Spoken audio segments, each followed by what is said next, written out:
Greetings fellas, this is the part 6, of What If Female Deku, Ascend Beyond Human Limitation, Chapter 30, Fall of Steel. First day of Izuka and Toga's mission. Tetsu punched through a training dummy. Class 1B gave him disapproving looks. Tetsu. How have you progressed so much in such a short amount of time? Are you taking anything? Vlad King questioned. I'm gonna kill him. I'm seriously gonna kill him. Right here. Right now.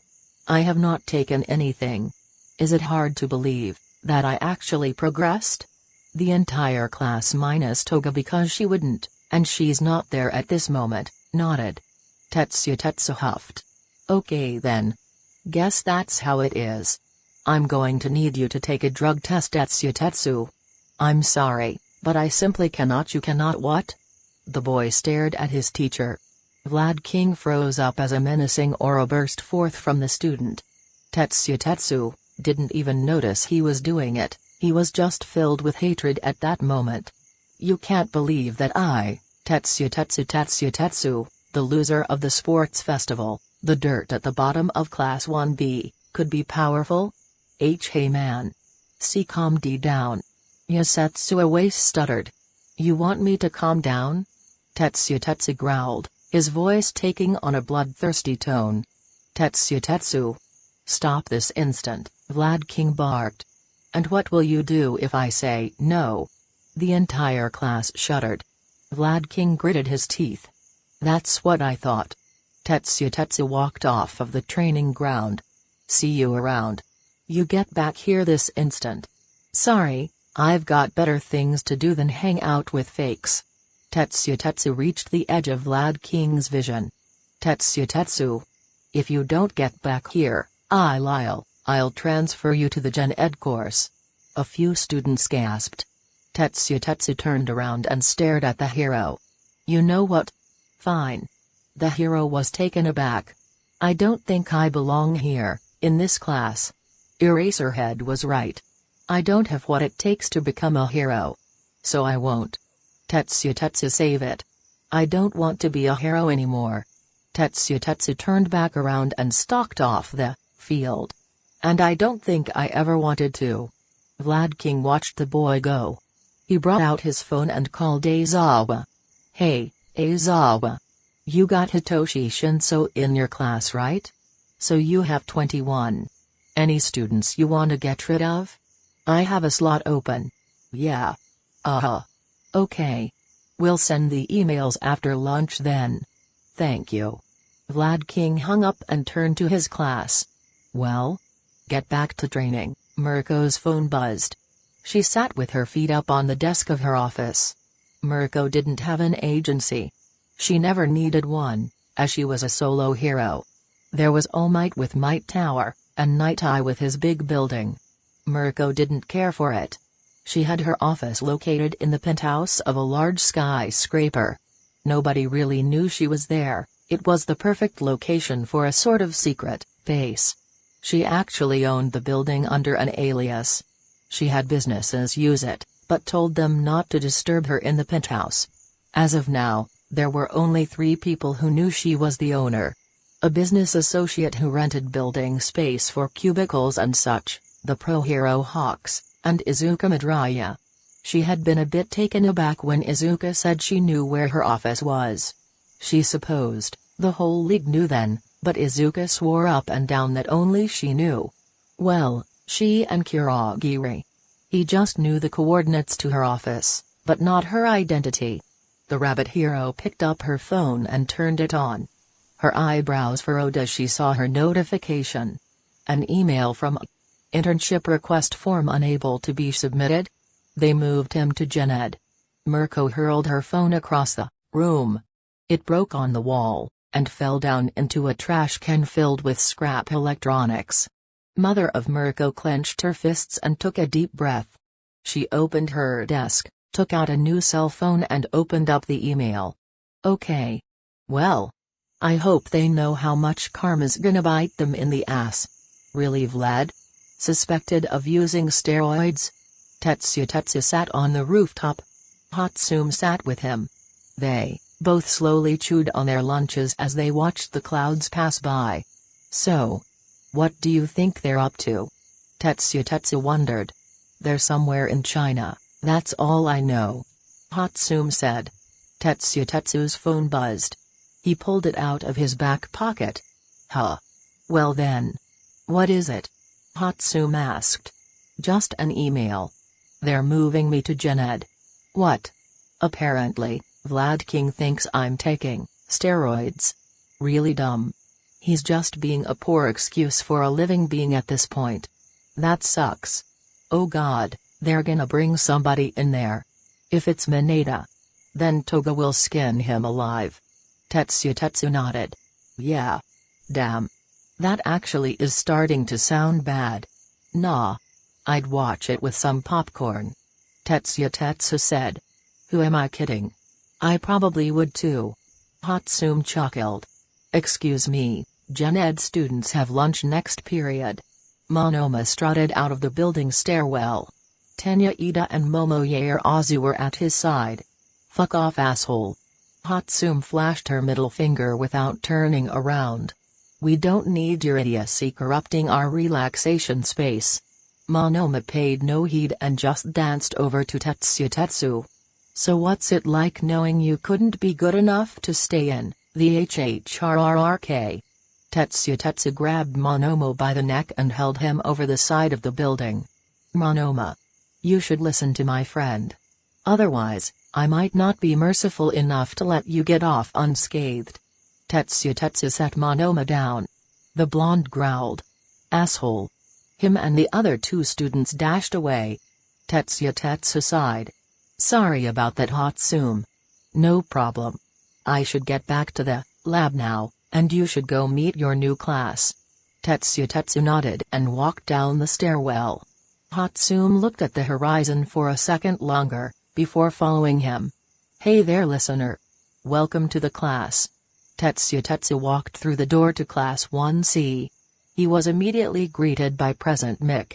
39 students sat quietly, waiting for Tetsu to come in.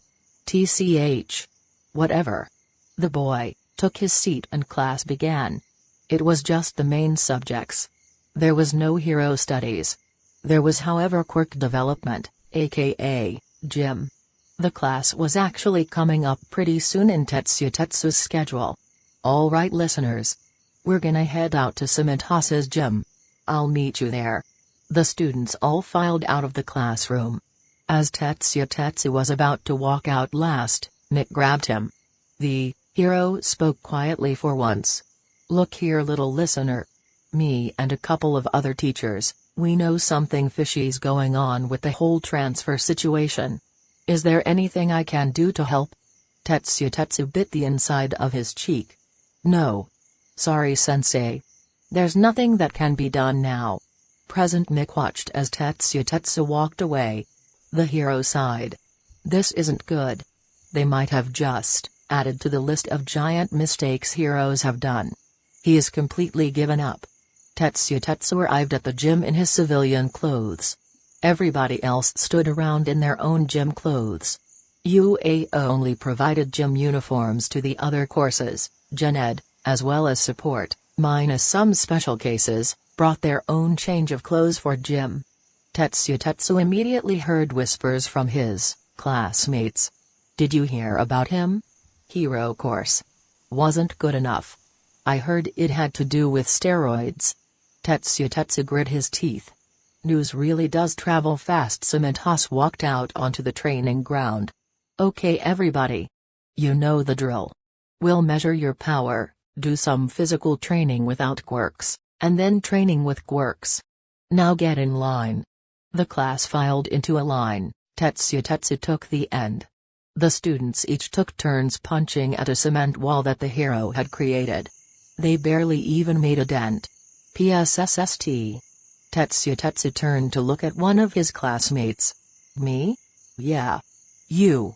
I heard you have steroids, fuck off. But I said fuck off. I don't use that shit. Never did. The doors to the training ground slammed open. A figure dashed over to Present Mix, sighed. Ah. Hey there, little listener. Glad you could make it. Hatsumi had run into the training ground. She had her robot strapped to her back, and was carrying a lunchbox? Yes. I still consider Tetsu a good friend. So since I have time off for finishing today's assignments, I'll join the class today. I also need to give this back to Tetsu.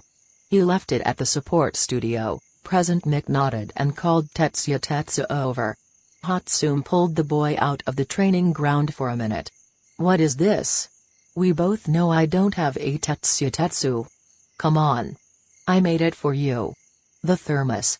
It contains a bit of blood that Yumi and I set aside for your iron supply. We got it from a blood bank for blood works. It won't get you in trouble if you're caught. Tetsu nodded. Thanks. I'll have some after this. Do that. Hatsumi nodded. You can probably pull off Berserker without running out of iron. I don't need Berserker for this. But thanks. The two walked back into the training ground. Mick greeted them. You're up, Tetsu. Sypnopsis called. The boy nodded and stepped up. His arm became steel and he punched straight through the wall without a problem. Nice. Hatsumi cheered. Good one. But Mick began, it's obvious that you're holding back. Sypnopsis said. Please, go all out. Tetsu scoffed. I used the right amount of power for one wall. I'd need several to go all out. Each triple the thickness. And some space. My power tends to be a little bit. Well, you'll see. Mick nodded to the class, who stepped back. Sypnopsis created 30 walls, each 2 meters thick. All right. You gotta go all out. Sypnopsis said. Hatsumi grinned. Hey there little listener, why you smiling like that? Hatsumi chuckled at the present Mick's fear. Oh, you're about to see what a good deal of training did. The hero class should be mourning the loss of Tetsu. Tetsu's hair ruffled as if a breeze was flowing through the gym. His hair, then turned blood red, his skin turned to steel, with rippling patterns all over it. Damascus. Berserker. Tetsu cocked his fist back and threw a punch. The force broke through 17 of the 30 cement walls. Incredible. Sypnopsis scoffed. How could steroids do that? His quirk has reached a new stage, and he's learned more about it. Tetsu coughed and his skin faded back to normal. Hatsumi rushed to his side as he brought his hand to his mouth and coughed again. His hand came away red. Come on. Drink. Hatsumi brought out the thermos and had Tetsu take a swig. The boy began feeling a little better. How'd you do that? She whispered as they walked back. Make it seem like you can't use it for long? Acting skill. Stabbed the inside of my mouth by just turning my tongue to metal.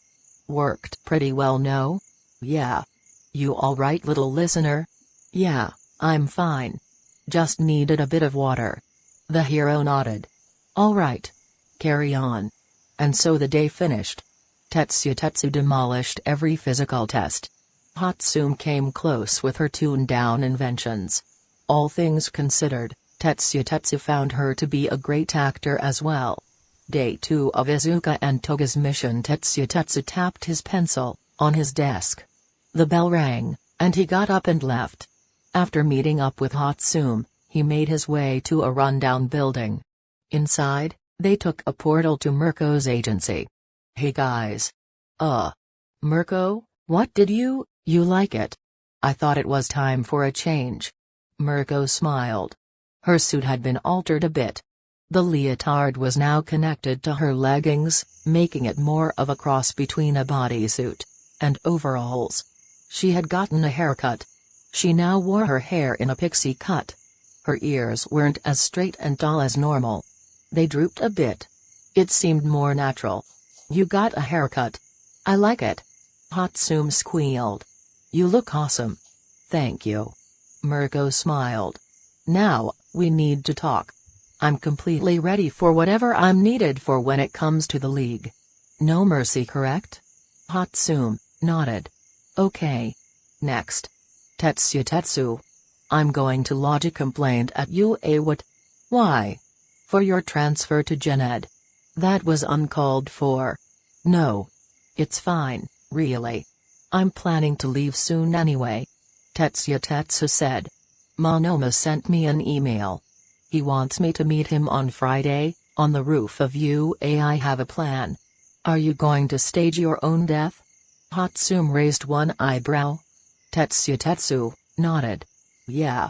I'm going to need you, Izuka, and Sensei to make a false body. Its blood needs to be mine.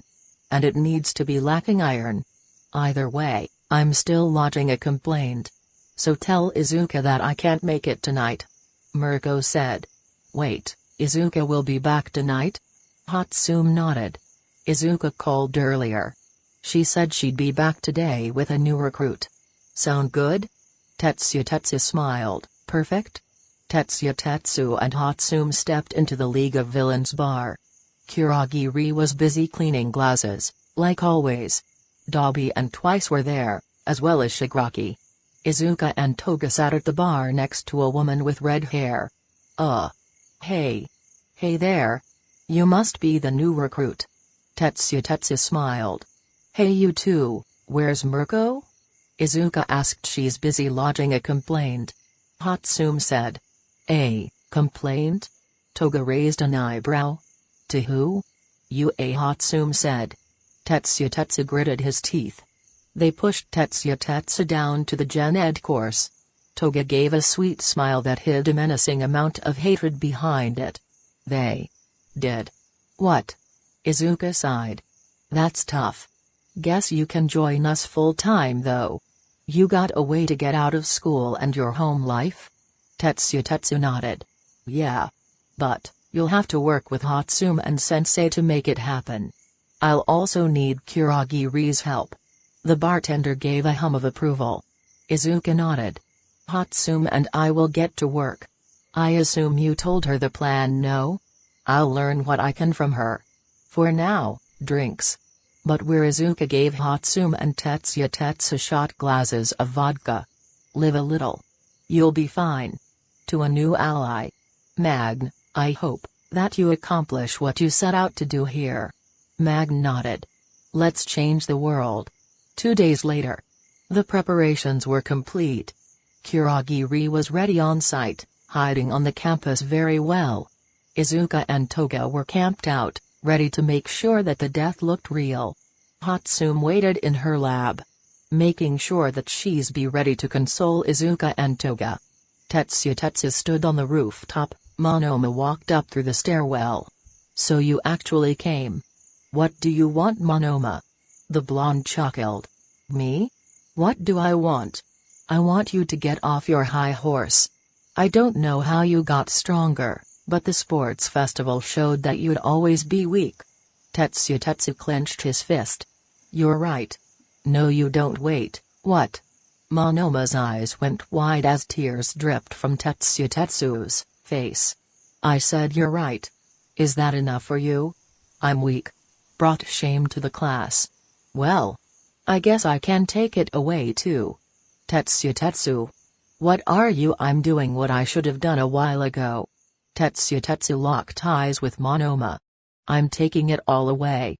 Monoma gave a shout as Tetsu gave a sad smile, and fell backwards. He ran to the edge of the building and looked down just in time to see Tetsu's body smash into the pavement. Toga's fake scream was nothing compared to the cry Monoma let out. Tetsu woke up in a nicely made bed. Kurogiri stood beside him with a fresh change of clothes. Welcome back. Good to be here. I'm going to need a newer name. Well, your villain name suits you. Okay then. Thank you, Kurogiri. I'm glad to be back. It's my pleasure. Damascus. Chapter 31, Torture and Terror. Author's note, alright. We've got Tetsu out of a. We've got Mirko's new look. And we've set up Tetsu's death. So let's continue, shall we? Izuka and Toga wept in the main office of a. Hatsum sat next to them, a sad look on her face. Nezu walked into the room with a shadowed face. I'm sorry. He died on impact. Toga wailed. Izuka hugged the girl closely. Vlad King and Eraserhead walked into the room with Recovery Girl. The nurse walked over to Nezu. He had low blood iron levels. That checks up with his quirk. I think he's been planning this for, well, a while. Present Mick rushed into the room. Where is he? Where's Tetsu? The angry tone of the normally upbeat hero shocked the staff present. Mick saw Toga weeping and immediately got quiet. No. Nezu, you called us here for you too. Mick walked towards Aizawa and Vlad. I see you. As friends. But you destroyed that child. Midnight walked through the door. My class is safe. What happened? Toga continued sobbing. Hatsune gritted her teeth. Tetsu as she too began crying. Midnight looked at the grim faces of Recovery Girl and Nezu, as well as the enraged face of Mick. What happened? What happened to the boy? He leapt off of the top of the building. Nezu whispered. Midnight was fuming. Where is your class, Vlad? I've got a bone to pick with them. Midnight, Nezu began. Kamdu and you. You knew that one of those boys would be destroyed in the sports festival. You have no room to talk. The sniffles of Toga rang through the room as the teachers went quiet. Midnight rushed to the three girls' side. Mick, come with me. These three need to be somewhere else. The hero nodded, and went to help Midnight escort the students out of the room. Before Mick left, he turned to the teachers. What happened today? That's the first time a suicide has happened here in 70 years. There were mistakes made, of that there is no doubt. Aizawa, I love you, but I might be angry at you for a little bit. What happened started at the festival, and now, it ended today in the worst way. Let's make sure it doesn't happen again. The voice hero closed the door behind him as he walked with Midnight and the students. The group wound up in Midnight's office. Monoma was there, shaking violently. Toga's eyes sparked with rage. Why is he here? He watched Tetsu fall. Midnight said. He already said that he went to argue with him on the rooftop. Toga screamed and leapt at the blonde. Mick grabbed the girl and held her in a headlock. You went to he died because Toga screamed. She slackened in Mick's grip. He's gone. Izuka bit the inside of her lip. Nice acting job, Toga. Seriously, he shouldn't be here. Midnight. What's going to happen now? The teacher sighed. It's been a long time since a student took their own life here. Most likely, Vlad and Aizawa will get a major warning. Classes will start up. Everything will go back to normal. It won't be normal. Hatsune growled. He won't be around. It won't be normal. We know. Mick hugged the girl. We know. Tetsu threw a punch at the punching bag in front of him. Dabi grunted as he held the bag. Damn, you've got a punch all right. Yeah. Just gonna tell you, you got a lot of shit to deal with soon. The endurance training and psychological torture, right? Dabi grunted as Tetsu punched again. Yeah. Izuka told you, didn't she? Not gonna lie, sounds like hell. But it's necessary for me to be stronger, right? Dabi nodded. Yeah. What they did to you has nothing on this. Tetsu chuckled as he threw a final punch. Yeah, well, I kinda did just die. Sensei revived me like Izuka. I'll be fine. That shit changed people. Dabi said, backing up a bit as Tetsu got behind the punching bag.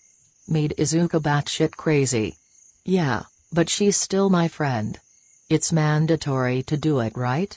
I can't help out if I don't do it. Dabi threw a punch. You'll have to do double because you have a hardening quirk.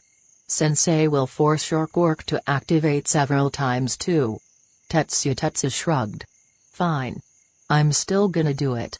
Dabi chuckled and shook his head. Yup, you're definitely one of Izuka's friends. Izuka, Toga, and Hatsune stepped through the purple mist and into the Vanguard apartments. Tetsu smiled and waved at them, and was immediately crushed in a hug from Toga. Sorry. You're one of my true friends. And even fake losing you for just a moment is well. Hard. Tetsu smiled. Well, you don't have to worry guys. I'm not going to. You've still got the 2 weeks of training. Dabi called. Toga grabbed Tetsu by the shoulders and shook him. Are you sure that you're ready? When are you supposed to do it? Is Mirko doing it too? Whoa. Calm down. Mirko actually went in this morning. I'm gonna start in a little bit. Toga hugged him. Good luck. Just remember that we all did it too. Well, I didn't. Hatsum said. You're still a student at a, who is confirmed to be alive, and attending the school. You have parents. We also need you to be more, stable. Yeah. It'd be a little fishy if you disappeared for 2 weeks. Izuka said. Tetsu grinned. Well. I guess this is it then. I'm going in soon. Stay sane. Izuka joked. Aha. Ahaha. You're terrible. Tetsu fake laughed. So you gotta go now? Izuka raised an eyebrow. Yeah. Alrighty. Night. What do you Tetsu was out cold as Izuka smacked him across the face. Alright. You're up Dabi. I'll go do my part on Mirko. Izuka walked off as Dabi dragged Tetsu into an empty room. Izuka put on a mask as a purple portal swirled into existence before her. She stepped through into a dark room. A single chair took the center of the room. Mirko was chained to it, her breathing heavy. Her left ear had a noticeable notch taken out of it.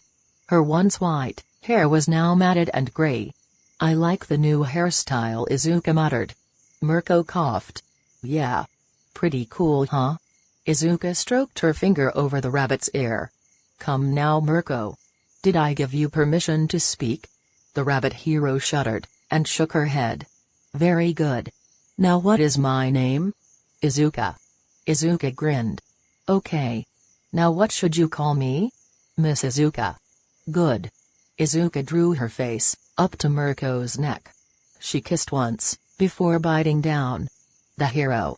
Mirko gave a whimper as Izuka tasted blood. What can I call you? Mirko whimpered as Izuka pulled out a knife. Well? Mirko.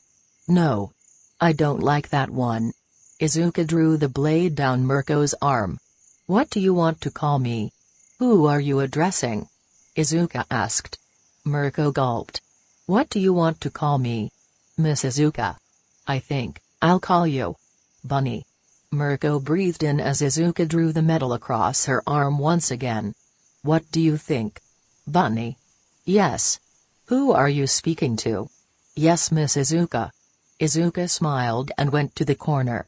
She came back with a black collar that had a silver clasp. Well, Bunny. Like every pet, you need a collar. Izuka gently put the collar around Mirko's neck and clasped it. The hero gave a shudder at the feeling of the material touching her neck. How does it feel? Izuka asked. It feels wonderful, Miss Izuka. Izuka kissed Mirko, before walking away. Good. See you in 2 weeks. Bunny. Izuka sat at the bar. Shigaraki sat a few seats away from her. Kurogiri gave the blue-haired man-child some tea. Thank you, Kurogiri. Shigaraki said. He took the hand mask that he always wore off of his face and set it beside him. Izuka looked at the man's chapped lips and red eyes. You know, Shigaraki. You should take father off more often. Until I am powerful enough, I will take a piece of him with me. You've got some major daddy issues, huh? Shigaraki chuckled. Just a bit. Feeling sane today, I see. Izuka giggled. Perhaps. I can't help but feel sane around someone like you. Shigaraki grinned, his red eyes shone with glee. Someone who is driven to madness will always worship the queen of insanity. Izuka laughed. Kurogiri gave Izuka a whiskey and coke. The girl took a sip as Shigaraki stared. You drink alcohol? Izuka nodded as she set her glass down. Yeah. Not much though. Only enough to get the taste of it. Shigaraki nodded. I don't anymore. Incredibly lightweight. Izuka chuckled. Let me guess, hated the hangover? One of the reasons my voice is so scratchy. Acid burned at my vocal cords. Damn. Izuka took another sip. Sorry to hear that. It's fine. I've grown to enjoy the Tekiragi remakes. Izuka smiled. That's good. What are you up to right now? Just tortured Mirko. Feeling good. PFFFT. How much did you torture her? Shigaraki asked. Not much. I'll keep going though. Izuka said. I'll pay her visits daily. So what are you gonna do next? Visit your girlfriend? Shigaraki sipped. Maybe. Izuka said. But she's busy right now with Tetsutetsu. Shigaraki nodded. So you're sitting here, with nobody to satisfy you. Well. There is somebody I could be with now. And who might that be? Well. He's tall, slightly skinny. Izuka said. Okay. Sounds pretty cool guy. He's got blue hair. Huh. Digging the style. Are you really that dumb? Izuka giggled. What? Do I know him? Shigaraki was absolutely confused. Izuka chuckled and slid over to his side. I'm talking about you. Shigaraki looked at Izuka, his cheeks turned a little pink. You What? Come on. Kiss me. Izuka said. Shigaraki closed his eyes and kissed the scarred girl before him. His hands began shaking, and his eyes snapped open. No. I can't. My quirk would kill you. I came prepared. Izuka said, bringing out a pair of gloves with 2 fingers missing. Can't kill me with these. The villain looked at the gloves, before putting them on carefully. I can. Touch things again. The man grabbed his tea with his entire hand, his eyes sparkled with joy. I can touch things again. Don't make a habit of wearing them. It could cost you in a battle. Shigaraki nodded. Thank you. No problem. Now, you have fun. I'm heading back to my room. Shigaraki watched her go, before looking at his hands. As the portal back to Izuka's room closed completely, he slammed his hand on the bar. Damn it. That was my chance.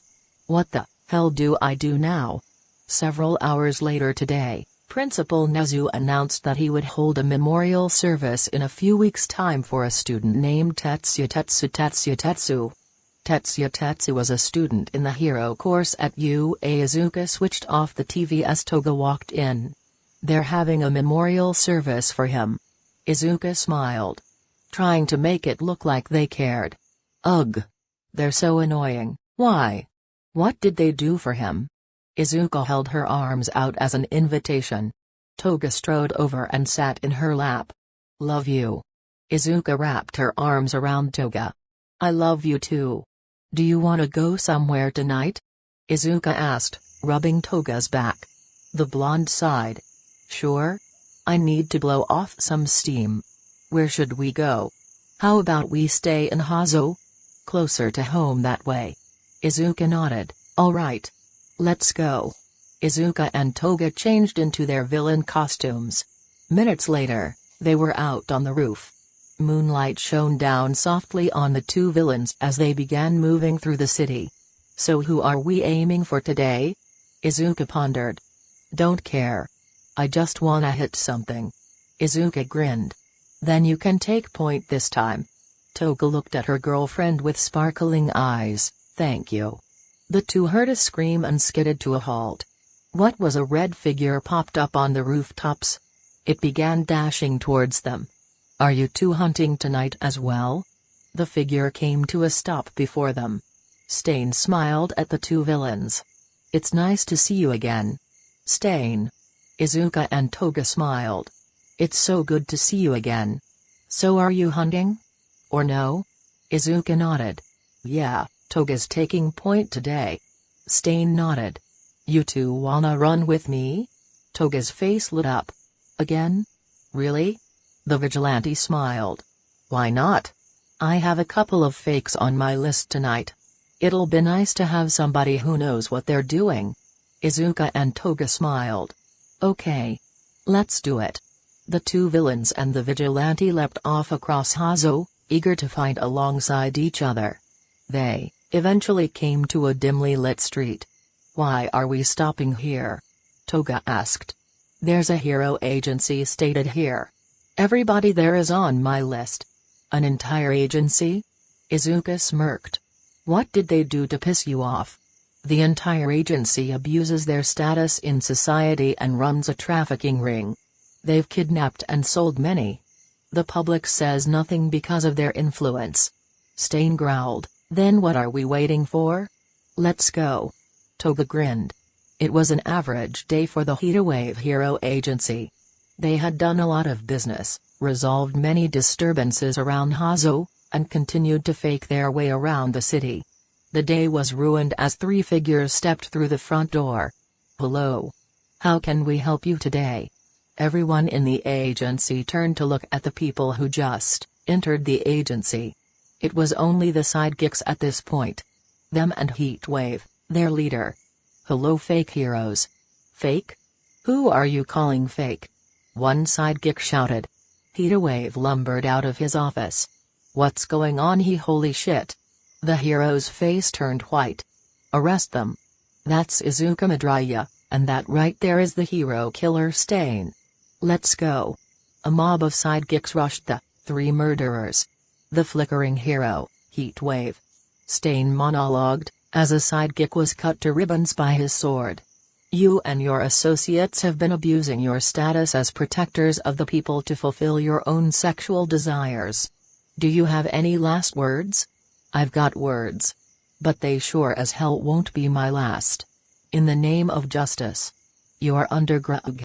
A blade sprouted from the hero's chest. Toga stood with a crazed grin as the body fell. A bit of blood splattered on her face. The girl giggled and licked her knife. Those were some stupid last words. The sidekicks went silent as they watched their leader fall in a split second.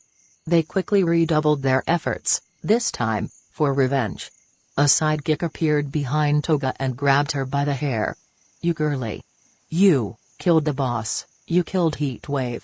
Now we're gonna make you wish you were dead." The sidekick raised his hand to Toga's chest. "You get away from her." The man holding Toga exploded as Izuka appeared before him, her fist passed through him with ease. The rest of the sidekicks shivered at the animosity radiating from the girl. What is she?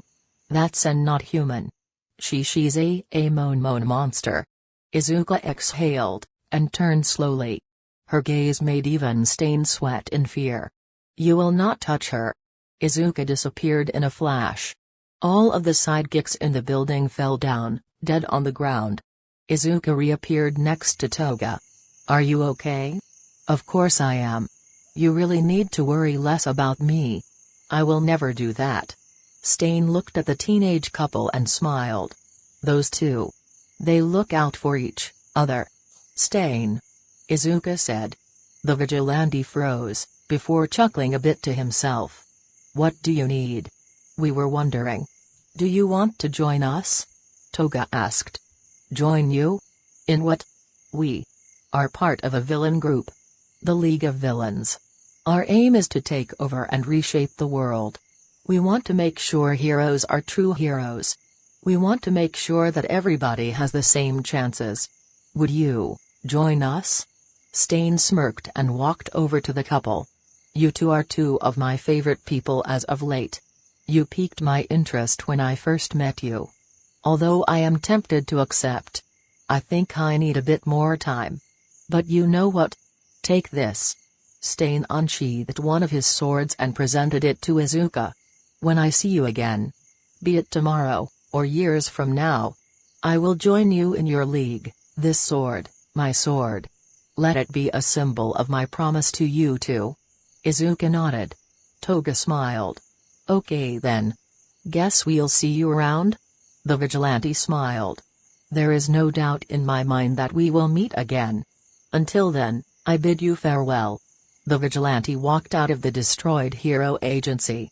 Izuka and Toga took out every security camera but one, before leaving the scene. "Do you think he's right? Will we see him again?" Izuka wondered aloud, as a portal opened before them. "We will," Toga said. "We will." Author's note. Okay. So obviously, Toga's pissed at UA. The entire aftermath of Tetsu will stretch through multiple chapters as we continue. There will be the memorial, and some discussion in the school. And you better believe Toga will be angry most of the time in Class 1B. Next up is the start of the internships. I hope you all enjoyed this chapter. Thank you for supporting the work. Chapter 32, Invention Battle. And we're back. Once again we have another chapter. We're starting up the internships. Now, it might seem like Vlad and Aizawa got off without a punishment, but worry not. Their punishment will become clear soon. Izuka and Hatsum stepped off of the train into Hazu City. It was kinda pointless to do this. You know, since I live here. Izuka whispered to her partner. Hatsum shrugged. Yeah. But we had to listen to the speech the principal gave the school. I hope they actually do a decent job on the memorial service. Yeah. So where are we headed again? One of Powerloader's buildings. Actually, his main agency building. It should be just a few more blocks. The two continued walking. They passed by several patrolling heroes and sidekicks. They watched a few students drift among the crowd as well. Huh, did the hero course get here before us? Hatsum wondered. Looks like it. I really hope I get to scare a few of them. Hatsum smiled. Oh, I can't wait to see the headlines. Aizawa groaned as he saw his partner get off of the train. Really? They sent you? Present Mix stepped off of the train. You know, if anybody should be complaining, it's me. But hey, I get to monitor you. So you know what? While we're here, no sleeping bag. No. You wouldn't. I just did. Now come on. Aizawa groaned as Mick dragged him into the streets of Hazu City. Why me? Flashback. Aizawa and Vlad sat in Nezu's office. The principal regarded them with a disappointed gaze. You know that this will not go unpunished. I'm sorry, principal, I took it too far. And Vlad began. You think apologizing would get you out of this? Nezu chuckled dangerously. I should fire both of you on the spot. Aizawa bit his lip. But I won't. I also had a part to play in this tragedy. Nezu sighed. Midnight was right. I knew that one of those boys would break from that fight.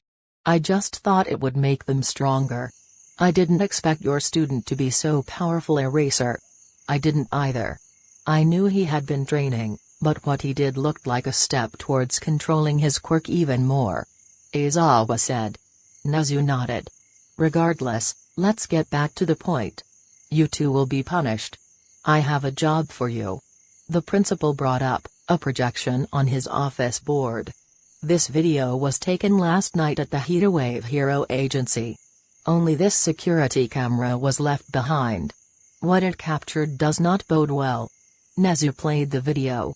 It showed a view of the entire entrance of the agency. Sidekicks could be shown talking as their work wound down. The door opened and three figures stepped in. The receptionist at the front desk spoke to the three figures. One of them said something. Apparently it angered the sidekicks, because a few began yelling. The pro-hero Heatwave stepped out of his office and froze at the sight of the three in the doorway. He shouted something, and the sidekicks began attacking. Why are they attacking them? Because, Nezu said, pausing the video and zooming in. Those three are villains. Two of which, you already know. Aizawa gritted his teeth at the sight of Izuka Midoriya and Stain. They're working together, that's not good. Indeed, but this third member is one that worries me more. He unpaused the video. A sidekick was destroyed by Stain's blade as the serial killer said something. In a split second, the blonde girl appeared behind the hero, plunging a knife into his back. She's fast, keep an eye on this one. Nezu said, pointing to one sidekick. The man dissipated into a cloud, which drifted up and around the blonde. He reappeared behind her and grabbed her by the hair. The sidekick reached for the blonde's chest, before being reduced to nothing by a single punch. Izuka stood next to the blonde, glowing faintly. The building shook as visible waves of rage floated off of the scarred girl. Her gaze made even the hero killer Stain sweat a bit. In an instant, all of the sidekicks in the agency, about 70, fell down dead. Izuka licked the blood off of her katana and sheathed it. Stain walked up to her and the blonde. They seemed to have a conversation. Stain unsheathed one of his swords and presented it to Izuka. The girl took it, and the serial killer left the scene. That's just about the end. Nezu said. Why does the blonde worry you? Aizawa asked. Thank you for asking, Aizawa. That blonde, and Izuka Midoriya. They are very close. Possibly in a relationship, and even if they aren't, their friendship is unbreakable. If something happened to either of them, the other would no doubt fly into a rage. So if we hurt this blonde, Izuka Midoriya would lose control and possibly destroy a city. Vlad muttered. No, she'd end up destroying Japan. And if we harm Izuka? Aizawa muttered. If we could even come close to harming her, the entire league would retaliate full force. Stain, this blonde girl, the portal villain, Shigaraki, and whoever else they have on their side. So what can we do? Vlad King grunted. We can restrain them. Cut off their influence on each other, and maybe find whatever master they serve, and take him as well. Nezu stood up and passed Aizawa and Vlad a file. Next week, during the internships. Some of your students will be in Hazo. Stain has been active there as of late, and if your students are there, they'll need protection. You want us to monitor the students? I will assign you partners. You will spend the week in Hazo. If you see anything suspicious, alert the heroes that are taking the students, and run.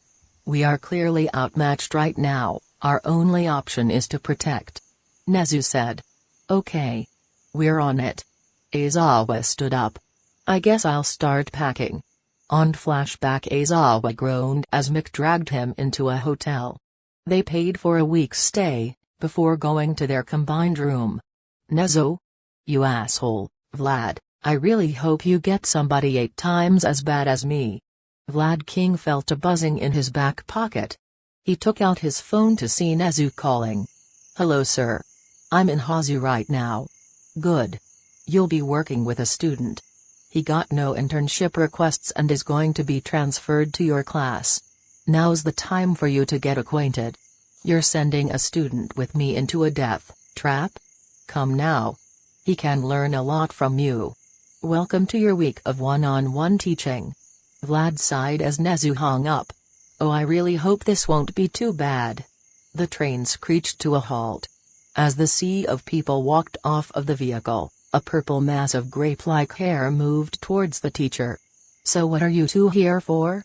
A woman in scorched overalls stood behind a desk at Power Loader's agency. We told you, we're interning here. Hatsum said for what amounted to the 8th time. The woman shook her head. All interns for Power Loader go to a minor branch of his agency. This is the main building, which includes his studio. Students just aren't skilled enough to be here. Izuka rolled her eyes. Call sensei. Hatsum pulled out her phone and went to speed dial. She hit Power Loader's name and then the speaker button. Hello? Yes, hello sensei. Your receptionist won't let us in. Oh? Is that Martha? Martha. I'm here. These students have your number? Be nice to them. They're gifted students, which is why I'm sending them to you guys. Can you do some invention battles for them to participate in? Martha rolled her eyes. Sure. Why not? We're all caught up on orders this week anyway, so we've got time. Alright then. Have fun you guys. Power Loader hung up. Izuka and Hatsum smiled at the receptionist. You two must be gifted to earn his praise like that. Come on. Martha led the 2 students to the massive studio in the building. Only 6 people were there. They were taking sips of water, sketching designs for things, and, some, sleeping. Why are there so few people here? Hatsum wondered. Most of the support interns for the boss go to branches of the agency. The main building only has 7 of us here working directly for Power Loader. There's me, Jesse, Andrew, Frederick, Anne, Charlie, and Greg. She pointed to each person respectively. We're all from different countries. Power Loader employed us directly, after we graduated. Izuka nodded. Okay, so what's this about invention battles? Invention battles. All 6 adults snapped up and dashed to Martha. Izuka put her arms up in a defensive position. Hatsum donned her gauntlets, which sparked with electricity. Martha. Are we doing one? Are we? Charlie was bouncing all over like an excited puppy. Izuka chuckled a bit at his excitement. Martha. Who are these 2? Frederick asked. He switched over to German. Martha, these are children. We do not do tours of the agency. Actually, we're interns from Power Loader's class. Izuka said in perfect German, shocking everybody. You speak German? Frederick asked. Izuka nodded. Yes. Also French, English, Chinese, Spanish, and Arabic. Anne rushed forward and crushed Izuka in a hug. I like this one. Izuka pointed to Hatsum. Hatsum can as well. We both picked up languages so we could read users' manuals easier. Okay, enough. Why were you sent here? We don't take interns. Andrew said. We do now. It'll only be these 2. Power Loader called them his prized students, and expected them to have fun here instead of actually learning. Hey, learning can be fun. Hatsum said. But, yeah. We're kinda the top in his class. Yumi here is the one who won the sports festival. You're the quirkless girl? Martha raised an eyebrow. Maybe this will be fun. Alright everybody, we're gonna have an invention battle. The rules are simple. Use whatever you have access to in order to create something that would help a hero. Today's theme is ground coverage. Heroes often need to cover a lot of ground in a short amount of time. Make something that will make moving to different places easier. Izuka and Hatsum grinned. Ready Yumi? You're on Hatsum. Everybody to your stations. Go. The 7 agency employees all began tinkering away at things, while Izuka and Hatsum explored the materials section, and the tools section. Huh. They don't have the machine I need. I'll have to get the element the caveman way. Hatsum smiled at Izuka. Same idea huh? We already knew we'd win this. The 2 girls grabbed materials and hurried back to their stations. Izuka constructed a small device with a central chamber. She hooked it up to a large generator in the studio and turned it on. After adding several chemicals into the chamber, Izuka closed it and turned her attention to something else. She began taking metal plates and wires and combining them. Her hands were a blur as she fastened steel plating together, tested lights, spliced wires. A bell chimed and Izuka grabbed a pair of tongs.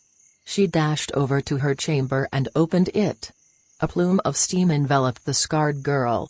A similar thing was happening with Hatsum. Both girls dashed over to their workbenches with a small green orb in their possession. Izuka donned her gauntlets and picked the sphere up. She looked at it with a smile, before carefully setting it in a small frame. She then picked up the frame and attached it to the inside of her creation. Izuka began sticking wires to the orb in the center of her creation. She noticed one of the employees was already done. He had constructed a jetpack, combined with a glider. It allows a hero or sidekick to gain height before popping out the wings and gliding. He explained, before sitting down. Martha was still working furiously on welding something together. Katsuki stepped into the small hero agency run by Gran Torino. The man was lying on the ground, ketchup and sausages strewn out under him. Nice try, old man. I can smell the ketchup. The old man got up and grinned. Well then.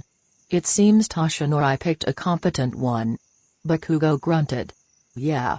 That would probably fool almost anybody though. Nice scenario. Who are you?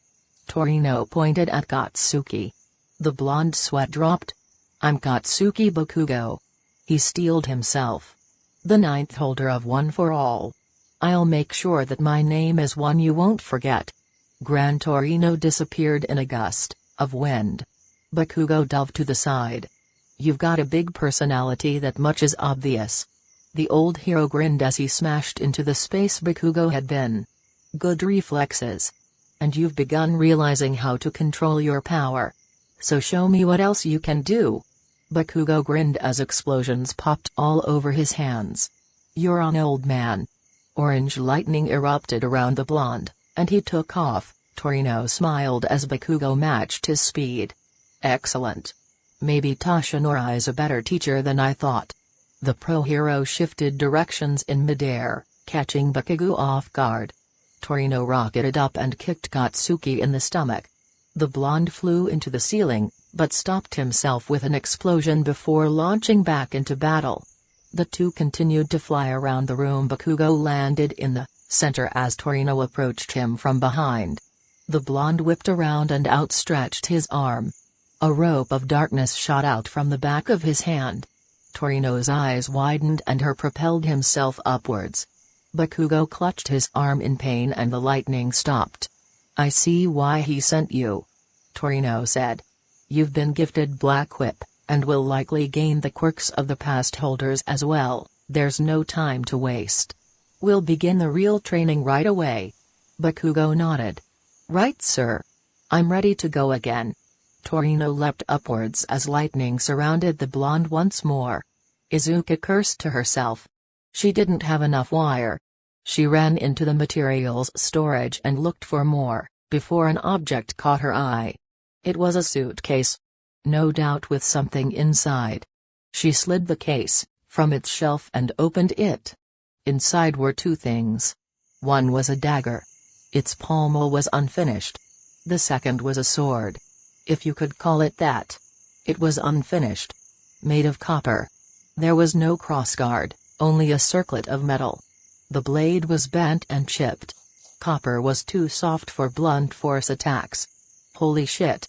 I don't think they knew what they were doing. A few bits of wire stuck out from the circlet of metal. Izuka noticed that the center of the blade bulged a bit, as if it had a rod going through it. Maybe it's intended to be a support item for a lightning quirk. Copper would allow a lightning blade. This rod in the center is probably to absorb any energy-based attacks. I could change that though. It doesn't need the rod if it's got Yatsumanium. Izuka ran out of the room and held up the case. Hey? Can I use this? Martha looked up from her work. Sure. That's a project I gave up on a while ago. You can use the metal if you want. Izuka smiled. Alright then. The girl ran back to her station and removed the sphere in the center, before ripping out the wires and placing the sword in front of her. Hatsum saw the sword and the wicked glint in Izuka's eye. Oh, I know what she's making. Hatsum began redoubling her efforts as Martha walked forward with her creation. Flying rings. Tap them together, and you'll levitate. Hatsum and Izuka paid no heed. Martha looked at both of them and saw the glowing green spheres. Hey! What is that? Izuka continued to work. She brought the sword over to a series of machines and heated it, before hammering it into a desired shape. The lump in the middle of the blade was gone. All Izuka needed to do now was clean up the edge. Using a grinder, Izuka cleaned up the sword's edge in seconds, before beveling a few notches in the center of the blade. Going back to her workstation, Izuka took the sword and began combining it with a few new materials. In the end, the blade was plated in steel. Izuka had taken the copper blade and turned it into a soft core, capable of absorbing shock from blunt force hits. Izuka then threaded wires through the circlet on the sword. With one side done, she placed the element in the center. The element glowed, and Izuka placed her hand over it. I hope this works. Izuka concentrated power into her hand, which dully glowed white. Wisps of the dull light trailed down to her finger. Izuka gasped in pain and took her hand back. But her fingertip was holding too much power. The pain was unbearable. Izuka picked up a knife and cut her fingertip. A drop of silver blood welled up and fell. As it fell to the ground, gravity lost its effect. The silver drop was sucked into the element. The sphere flashed, and the wires behind it grew, almost like roots, fixing the element in place. Hatsum stared in wonder, before turning back to her own creation. A gauntlet upgrade. Her robot was expanded into different sections. She had tinkered with it for a bit, but now she was just about done. Izuka felt drained. But I have to finish it. I'll finish it first. The last employees all walked up at the same time. They each placed their inventions on the table. A pair of boots that would boost a person's running speed to that of Ingenium. A hoverboard.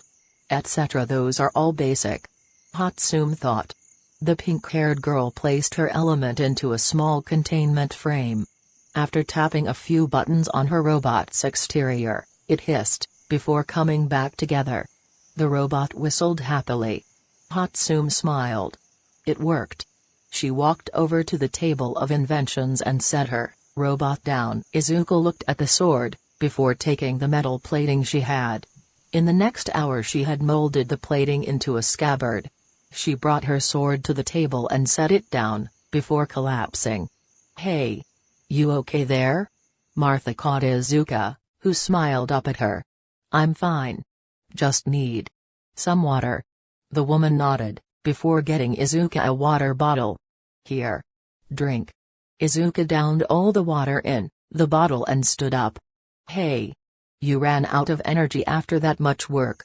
Izuka shook her head. No. I put my energy into my work. When are we testing it? Martha clapped her hands and the workbenches collapsed into the floor. The walls changed, turning into a large obstacle course. We're testing these now. But first, you need to tell me what you did to that. Both of you. What do you mean? Hatsum asked. The green spheres. I've never seen anything like them. What are they? Martha asked. Izuka grabbed the sword. It's an element that Hatsum and I discovered. It has many capabilities. We haven't really discovered them all. We call it Yatsumanium. That's the scientific name we came up with. Named after us. I think I've come up with a better name for it. Eh? Hatsum cocked her head to the side. Spirit stone. Izuka said. It has a mind of its own. I tried to transfer some stocked-up energy into it, it accepted it, like it was alive. But only after I offered. Izuka put the sword and scabbard on her waist. Come on, let's get this over with already. The 9 inventors stepped up to the obstacle course. Martha went first and flew through. Then went the rest in order, of Jesse, Andrew, Frederick, Anne, Charlie, and Greg. Izuka stepped up next. She placed her hand on the sword's hilt, and the scabbard clicked. The sheets of metal moved outward by a small fraction. The sword whispered out of its sheath perfectly. All right. Let's hope this works as intended. Izuka slashed in front of her. The air ripped in two. A starry gate appeared before the scarred girl. Izuka stepped through. Martha gawked on the other side. Yeah. That's normal.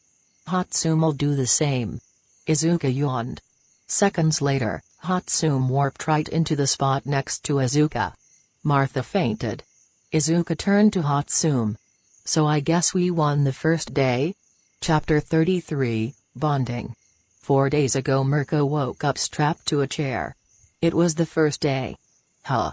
Well, they did say it would be bad, for them, they must mean it. A portal spiraled open, and Dobby walked in. Mirko. Ah. Hello there. Shut up. Dobby smacked the hero in the face. I didn't give you permission to speak. Mirko could see the self-hatred in Dobby's eyes as he spoke down to her. She nodded and let the man talk. Let's get some things straight. You are not a hero. Not anymore. Dobby's hand flickered with blue flames. He placed it on Mirko's shoulder. The rabbit hero gave a shout of pain. Here, you will be reduced to nothing. Dobby took his hand away. A large indent of a human hand had been burned into Mirko's flesh. A bit of white ash was visible on the injury. And then, you'll come back broken, but sharpened. More battle-ready. Less hesitant. Dabi kissed Mirko without a second thought, but as he did, he stabbed her in the arm. The rabbit hero winced in pain. And you will refer to Izuka as Miss Izuka. Dabi whispered in her ear. You belong to her now. Her little bunny. Mirko shuddered at the sound of Dabi's words. Ah. Do you like that? Being known as somebody's pet? Mirko shook a bit more. Dabi smirked as he stood up straight. Ah. Don't worry, little bunny. Your owner will be in here, soon. Dabi walked out through a new warp gate. The gate stayed open, and a giant monster walked out. The beast stalked over to the rabbit hero. Mirko shivered, this time in fright. What the hell is that? Is that what they train against? The Namu began attacking the restrained Mirko. The rabbit hero felt her bones crack. The beast raked a claw down her leg. It bit a notch in her ear. After a half-hour of physical torture, the beast left, and a different one came in. This Namu took Mirko's arm and pierced it with its claws. It left its claws in the woman's arm, and Mirko felt something pump into her. All of a sudden, it felt like fire was burning through her body. Whatever this Namu was doing, Mirko felt it. The Namu went to her other arm, before moving to her stomach. The last injection made Mirko cry out. She felt something leave her. Before losing consciousness, Mirko woke up to hear Izuka in the room. The girl toyed with her a bit, before leaving. Next came more Namu, and Mirko was knocked unconscious yet again. Mirko's eyes fluttered open as Izuka kissed her. Izuka slapped her across the face. Who am I? Miss Izuka. Mirko said. The girl giggled a bit and settled in the rabbit hero's lap. Good little bunny. I think that you're really starting to accept what you are. Izuka drew her face up to Mirko's, making their noses touch. The rabbit hero tried to move her lips to kiss her captor, but Izuka stopped her with a finger. Come now. We won't be doing that quite yet. When you come out, my little bunny. When you come out. Izuka stroked Mirko's cheek with her thumb, before settling on Mirko's lips. The rabbit hero nibbled on the girl's thumb, causing her to giggle. So good. You really do like this, don't you? My pet. Mirko continued nibbling, listening to Izuka as she spoke. You and I. We're the same. We both want people to see how strong we are. How great we can be. The rabbit hero stopped and looked into Izuka's eye. There was a glint of understanding. Izuka smiled sadly. You've gone through a lot, I bet. Mirko felt tears spatter on her lap. Izuka was crying. You and me. A quirkless. And a pet bunny. We're the same in the eyes of society. Just animals. Mirko whispered. That's right. Just animals. Izuka said. Just meant to suffer at the hands of humanity. Mirko felt tears welling in her eyes. That's why they'll never acknowledge you for anything, except being good-looking. Izuka stood up as Mirko was hit with the stunning weight of realization. The scarred girl regarded her crying form. Because you, just like me, will never matter to them. Izuka stepped through the portal, leaving Mirko to cry in her restraints. Present day, Mirko's eyes fluttered open as she heard the familiar whoosh of a portal opening. Izuka stepped into the room. The rabbit hero coughed. Hello. Izuka. What did you call me? Miss Izuka. Izuka smiled sweetly. That's right. What are you doing, bunny? Speaking to you. Miss Izuka. The rabbit hero had definitely seen better days. There were now several new notches in her ear. Her left leg had a large gash in it. Several bumps had formed on her skin where the Namu had done the injections. Her face had multiple scratches on her cheeks, almost whisker-like. Well then. Speak. What did that monster do to me? Izuka slid into the hero's lap. Oh my sweet bunny. You don't need to worry about that. Oh okay. Miss Izuka. Izuka's lips curled upwards. Ah. You're learning. You'll need a reward. Yes. Izuka cupped Mirko's face in her hands and dipped her head down. She gave the rabbit hero a passionate kiss. Ah. I'm supposed to torment you. Izuka purred as she stopped the kiss. Mirko panted, her cheeks were flushed. I don't care. Izuka stood up and placed her hand on Mirko's shoulder. She paced around to the hero's back, keeping her hand on Mirko. She slid it across the bunny's chest, then up to her neck, before stopping at her chin. Look at you. So delicate. Izuka pulled out a mirror and showed the rabbit hero her face. Mirko's eyes widened at how helpless she looked. Ah. Is this you? Izuka whispered, bringing her face to the hero's ear and nibbling slightly. Mirko gave a light purr, her eyes still wide and staring at the mirror. It is you. But do you want it to be? Mirko shook her head slowly. No. Who are you? No, Miss Izuka. Mirko quickly said. The scarred girl smiled. So who do you want to be? Mirko muttered under her breath. Izuka smirked. What was that? I want to be strong. So strong that nobody doubts me. Is that it? Mirko shook her head slowly, her eyes still locked on her reflection. I want to be a faithful servant. For you. Your pet. Izuka chuckled. Really? You want to be my pet? Yes, please. Izuka leaned towards Mirko's ear once again. We'll see.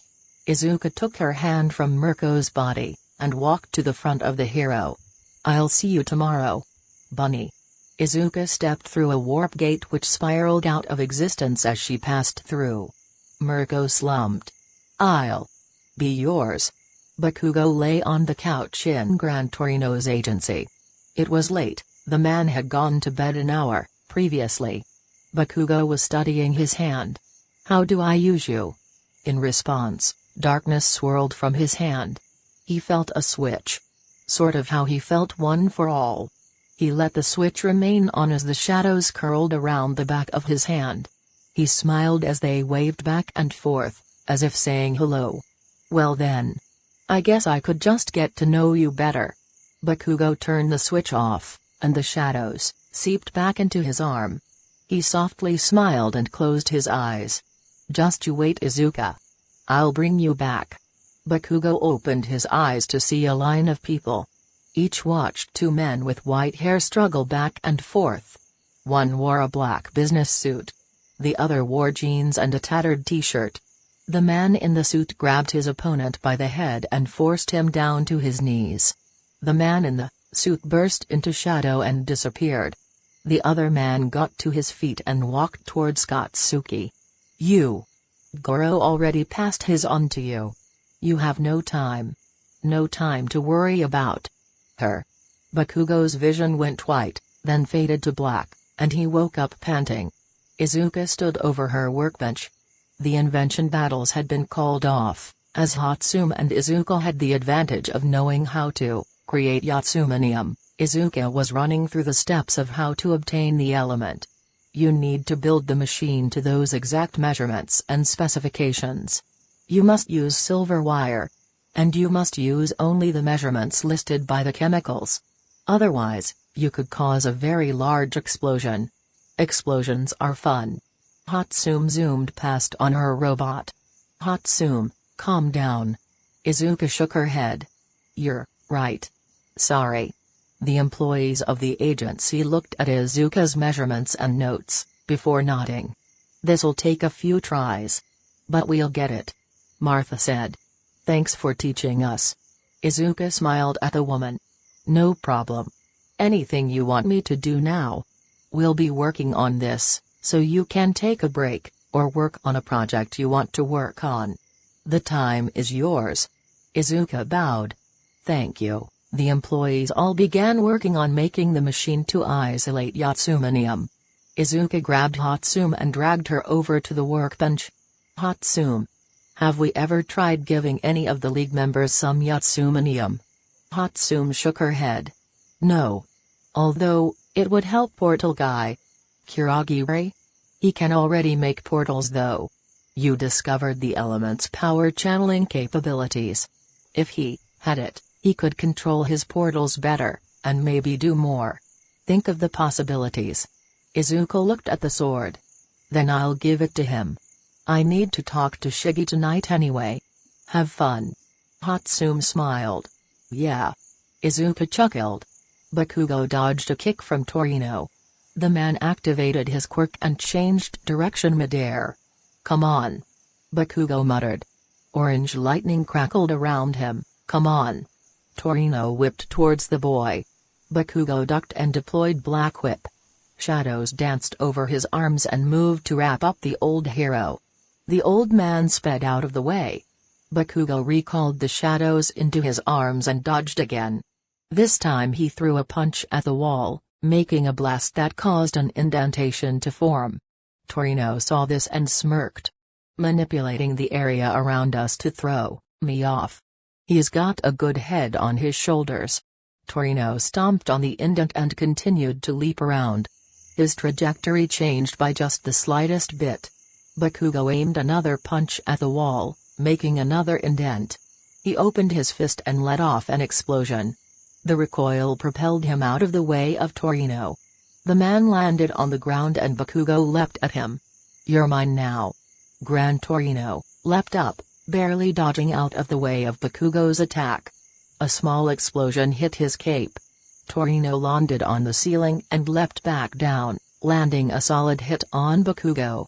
That was good. Torino said, dusting off his hands. That was the first time I've seen you use super strength, Black Whip, and your quirk at the same time. You're getting better. Even managed to hit my cape. Torino held up the ripped corner of his cape with a grin. Bakugo looked at it wide-eyed. Torino let his cape fall to the ground. You're improving. A little more of this and you'll take me out easily. Tonight we'll go on patrol. You can learn how to maneuver in the streets with Black Whip and explosion. Wait. You think I'm ready for that? Bakugo whispered. Yes, I do. You are one of the most powerful children I have ever had the pleasure of training. Toshinori picked a good one. Bakugo stared wide-eyed at the old man, before smiling. Thank you. Gran Torino shook his head. Don't you tell Toshinori I said that. He'll get jealous. Right. I won't. Izuka waved goodbye to the inventors, before heading back to the apartment. When she got into the living space, she locked the door and went to the bedroom. There, she pulled off her wig and grabbed her sword from the closet. Flicking open her League phone, she began dialing Kurogiri, before stopping midway and turning to the closet. I forgot. Izuka returned to the closet and pulled on new clothes. Her power loader work uniform would give her away instantly. She pulled on a pair of comfortable black pants, a white button-up, and a black vest. She then leaned down in the closet and searched for something once more. She found it. Wrapped in a bundle of cloth was the sword Stain had given her. It was almost identical to the one she carried, but a jagged S was indented in the side of the blade. And I have everything. Izuka fastened the katranas to her hips. She took the portal sword and wrapped it up in cloth, before returning to her cell phone. She completed the number and hit the call button. After 2 rings, a portal appeared before her. Izuka stepped into the bar. She noticed a few things. First, there was a lizard man standing in the doorway. Second, Shigaraki was moving out of his room. Third, there was a large man with blonde hair sitting at a table. Kurogiri was pleasantly humming away, pouring some tea for Tamura, and preparing a shot of whiskey for Izuka. Okay. I need to talk to you, Kurogiri. The bartender looked up from the drinks he was pouring. Izuka motioned to an unopened part of the bar. The smoky bartender nodded and handed Shigaraki his tea. We will be back shortly. Do not destroy anything, kill each other, or just no violence until I say. The two walked into the unopened part of the bar. What, would you like to talk about, Miss Izuka? Izuka took the cloth-wrapped portal sword off of her back. I made this. I think it will be of use to you. Kurogiri took the bundle of cloth and unwrapped it. This is a sword. This might be dangerous for me to wield. You know what could happen with Obo Kurogiri. You are Obaro, and Obaro is you. This sword will in fact draw the mist away from you.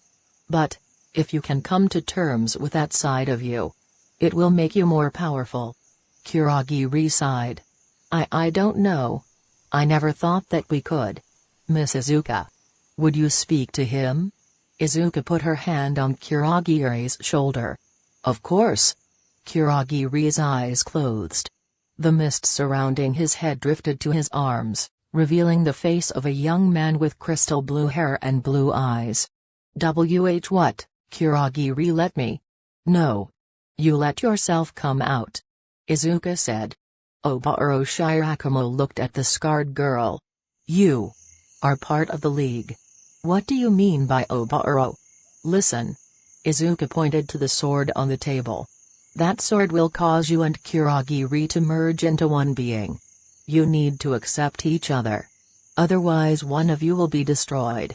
Obaro looked at his misty hands. I don't think I can. I'm afraid of him. Afraid of becoming a villain? Izuka interrupted. Obaro nodded. Obaro. Do you think anybody could be a hero if they tried? Obaro nodded. Yeah. Anybody can. If that's what you want to do, then go for it. What about somebody quirkless? Obaro answered without hesitation. With training and dedication, they can surely do it. Izuka smiled. And if there is a quirk that requires blood to use, that might cause a person to be addicted to blood. If there was a person who could take quirks, and not taking quirks resulted in a lethal hunger, would they be able to become a hero? Anybody can become a hero. A person who can take quirks. Like All for One. The one who made me Kurogiri. He could have been a hero. Izuka nodded. So what is it that needs to change? If society discourages quirkless people from being heroes. If society calls those with blood quirks villainous. If society always looked at All for One as an evil god. What needs to change? Society. And what needs to happen if even heroes believe this? Society must be overthrown. You were a victim of this society, weren't you? Izuka nodded. I was. The symbol of peace himself told me I could not be a hero. So I set out to change that, along with the League. Obaro nodded. I think that I understand. Kurogiri was my fear of becoming a villain. He became a different personality, to protect me. But if I change, then I don't need to be afraid anymore. Izuka nodded. You're getting it. But what about Aizawa and Hisashi? Present Mick and Eraserhead. They were changed by your death. Wait, death? Izuka nodded. Yes, death. My father took your body and gave you life again. They only watched as the building you were in crumbled. They watched me die. And did nothing to help you. Obaro looked at the sword on the table. Okay, Kurogiri. Let's do this. I accept you. The man took the sword and unsheathed it. Purple mist was sucked into the element, turning it black. Obaro's hair turned purple. His left eye became yellow. First, his hands were revealed, then his torso, and finally, his lower body. Obaro Shirakumo and Kurogiri became one. The sword was now a deep black, a galaxy of stars within it, as if the blade had truly become what it was supposed to be. Obaro shuddered. When he talked, it was in the voice of both him and Kurogiri. Finally. Free. Author's note, I have just realized. The entire league is literally ghosts. Obaro, Tuya, Toga, Tetsu, All for One. All of them are thought to be dead. Huh. Cool. So anyways. You see why I made the portal sword. Now Kurogiri and Obaro are bonded together. Obaro accepts that he is a villain, and we've got another member complete. Next chapter, we'll talk to Muscular and Spinner, and start the attack on Hazo. Chapter 34, Havoc. Author's note, okay. It's me, back again. I wanted to address a review I received about last chapter. Obviously, Obaro wouldn't do that. However, as everybody knows by now, I am the biggest tease ever when it comes to my stories. I always have cliffhangers. I always explain things after I write them. And I leave room for stuff to happen. So please, lol, don't jump to conclusions on Sushi's writing. Now let's go. So how does it feel? Izuka stood next to Obaro, who was staring at the blade in his hands. His eyes both turned yellow and Kurogiri spoke. I still feel that he wants to see Eraserhead and Present Mic again. This will take some getting used to. The man blinked and his eyes became crystal blue. Well, you will forgive me, I have been kept here as a slave for quite a long time. I won't exactly be super trusting of anybody who works for the League. Izuka placed her hand on his shoulder. Look. Obaro. You don't have to trust us. Aizawa and Mick will look for you after finding out that you're alive. But once they detain you, you will most likely be sent to Tartarus prison. Obaro bit his lip and nodded. I understand. I should say that the only reason I decided to bond with Kurogiri was because I wanted to have some level of control again. Izuka nodded. That's perfectly okay. If you turn against us, I will not hesitate to kill you. Obaro gulped and nodded. Noted. Izuka and Kurogiri stepped back into the regular part of the bar. Shigaraki looked up and down at Kurogiri, then turned to Izuka. What the fuck did you do to him? Gave him something that would help. Obaro and Kurogiri are now one and the same. You can take the neck brace off now, by the way. Kurogiri brought his hands to the back of his neck. He pressed a button, and his brace hissed, before unfolding and falling off. That feels really good. The man smiled, cracking his neck. Now, where were we? Ah yes. Tamura, this is Muscular. And, this is Spinner. I think they'll be a good addition to the team. Kurogiri turned around and whispered in Izuka's ear. In all fairness, I think Muscular may be disposable. He likes to kill anybody, including children. Izuka nodded. Noted. Thank you, Kurogiri. The man bowed and walked behind the bar, before beginning to polish clean glasses. Huh. So he does that regardless. Izuka turned to the two potential recruits. So. You two. Why do you want to join the League? Spinner smiled. An organization with ties to Stain. One who has chosen to purge the world of fake heroes. How could I say no? Izuka nodded. Okay then. Huh. He'll be happy when Stain joins us. And you, Muscular. The blonde smiled. I always wanted a group of weaklings to boss around. I joined to have some fun and kill people, and to take over. Izuka chuckled. Muscular scowled. What are you laughing at? Izuka's chuckle turned into a cackle. Tamura joined in, as did Obaro. Muscular was a bit frightened by this. Weaklings? You want to take over? Don't make me laugh. Muscular gritted his teeth. Oh yeah? You're a little girl, I could kill you without a second thought. Izuka drew her sword and pointed it at Muscular's face. As we cannot fight in the bar, I'll have Kurogiri teleport us somewhere better. Muscular, I challenge you. A fight to the death. The blonde grinned. Oh hell yeah. This is what I'm talking about. Izuka nodded to Kurogiri. A warp gate spiraled open. Izuka and Muscular both stepped through. A screen in the bar popped on, showing both fighters in a large room. Spinner leaned in, to watch. Shigaraki kicked back. He's gonna die. The battle started. Izuka appeared behind Muscular and slashed once. Her blade got lodged in a layer of muscle fibers. Interesting quirk. She might have fun with this one. Izuka grinned and gripped her hand tightly on the blade, before yanking back. The blade was ripped out violently, destroying some more of the muscle fibers. Muscular grinned, sorry little girl. But nice job, never had anybody cut that deep before. Izuka smiled. Welp, if that's how strong you are. This'll be fun. The girl leapt back as Muscular threw a punch. She danced past every strike he tried to land. She finally was hit directly in the stomach, and thrown back into a wall. "Ooh. That's gotta hurt," Spinner exclaimed. Tamura chuckled. "Please. That's nothing, compared to All Might." In a burst of wind, Izuka was in front of Muscular. The man kicked her, but she didn't budge. "You know. A downside of being strong." Izuka began glowing faintly. "You get bored faster." In a series of attacks, Muscular's limbs were removed. The scarred girl picked the shivering man up from the ground. Muscular shuddered at the look Izuka gave him. He wasn't fighting a girl, he was fighting death herself. Izuka snapped, and Kuragi reopened a warp gate. The screen went dark. Where'd they go? To Master. Izuka appeared next to her father's seat. The destroyed body of Muscular hung from her hand.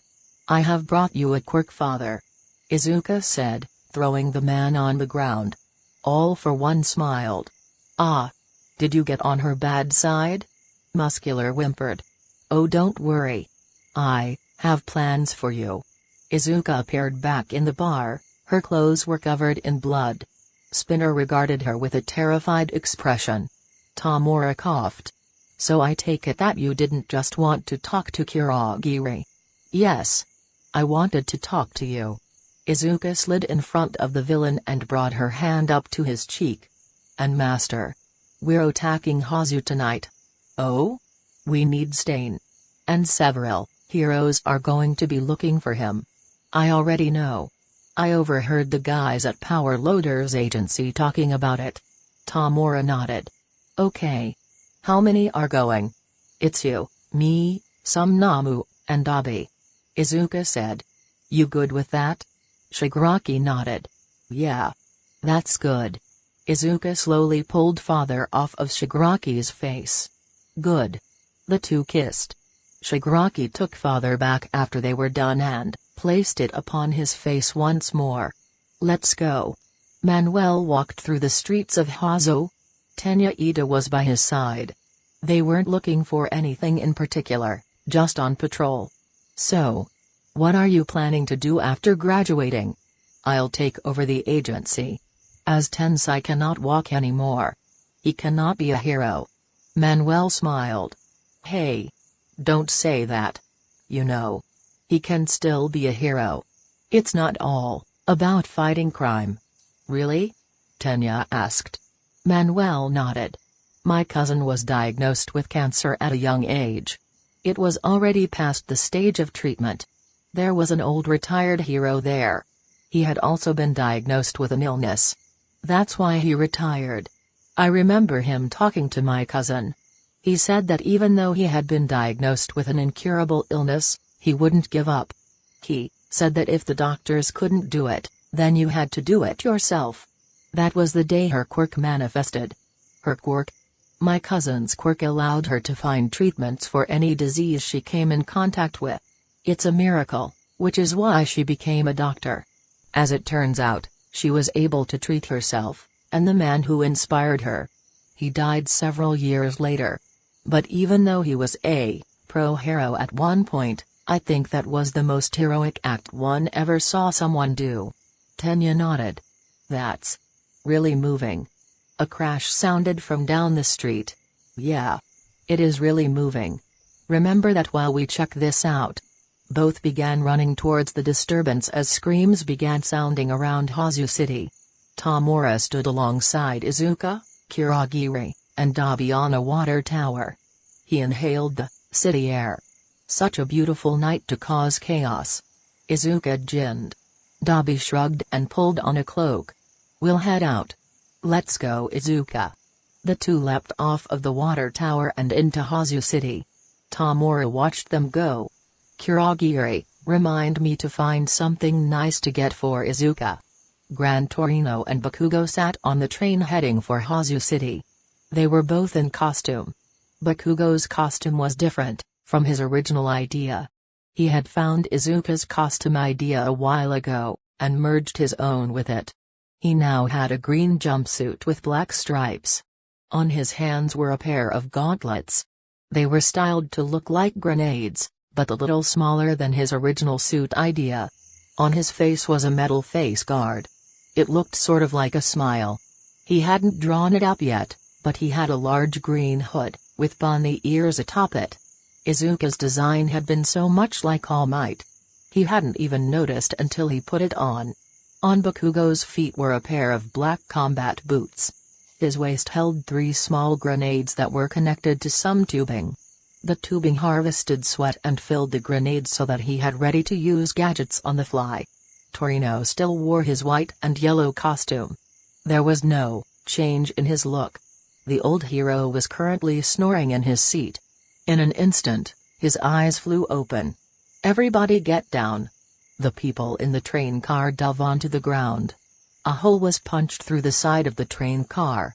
Bakugo watched as the form of a Namu with wings reached out to grab some civilians.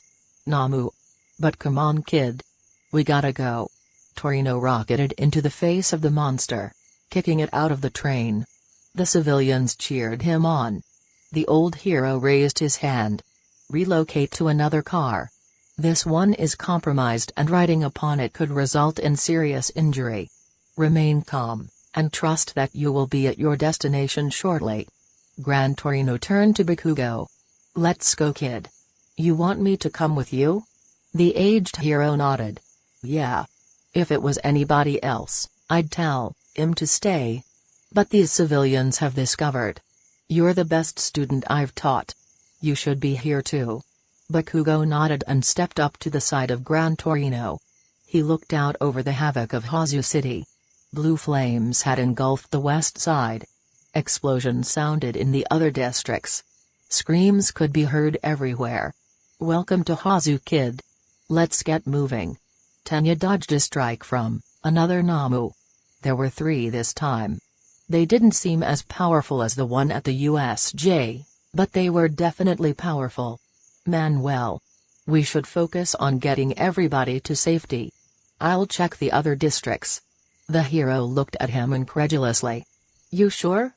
Tenya nodded. "I can cover more ground. I'll let you know if I run into trouble." Tenya took off as Manuel nodded.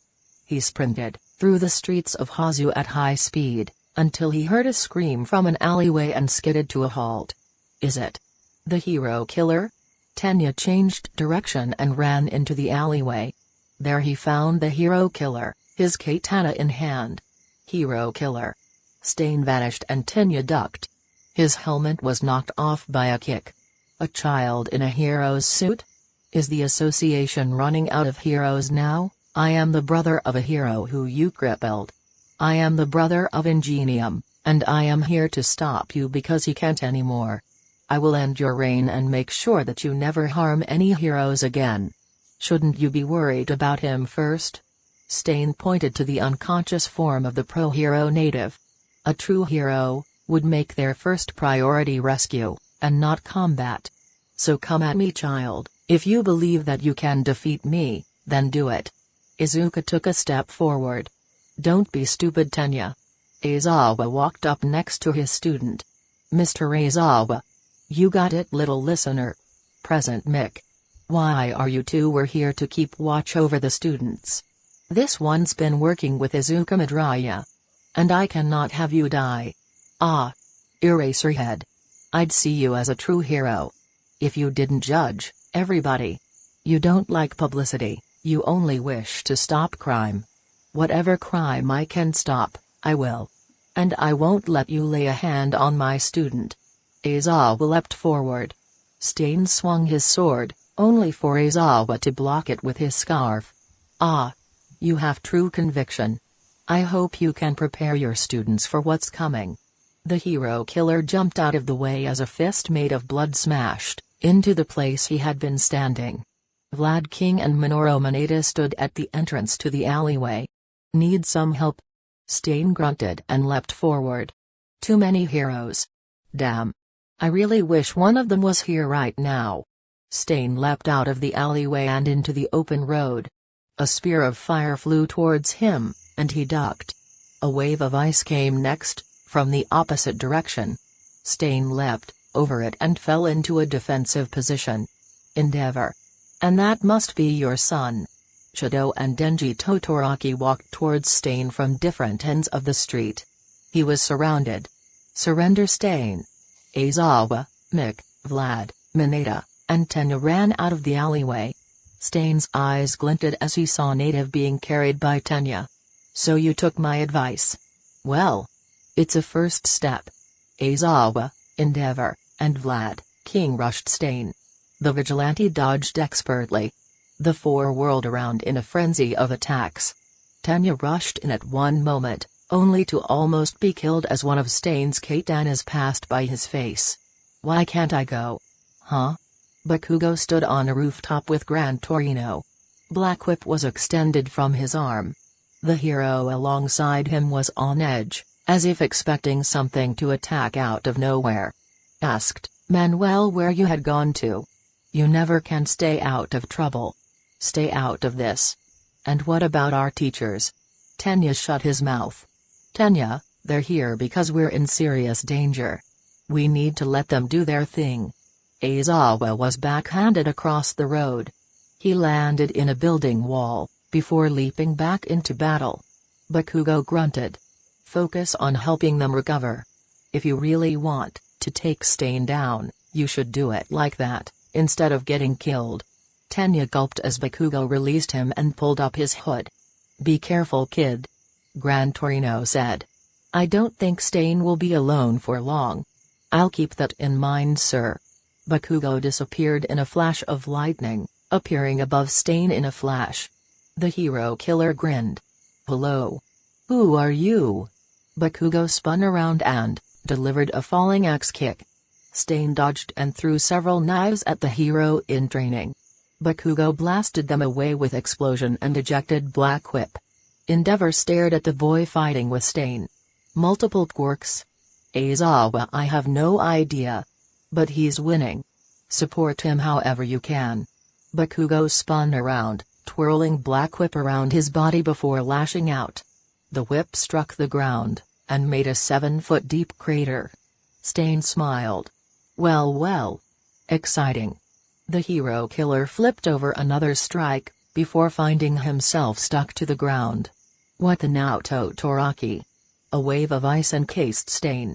Mineta sat in the alleyway, 2 orbs in each hand. Nice thinking, Mineta.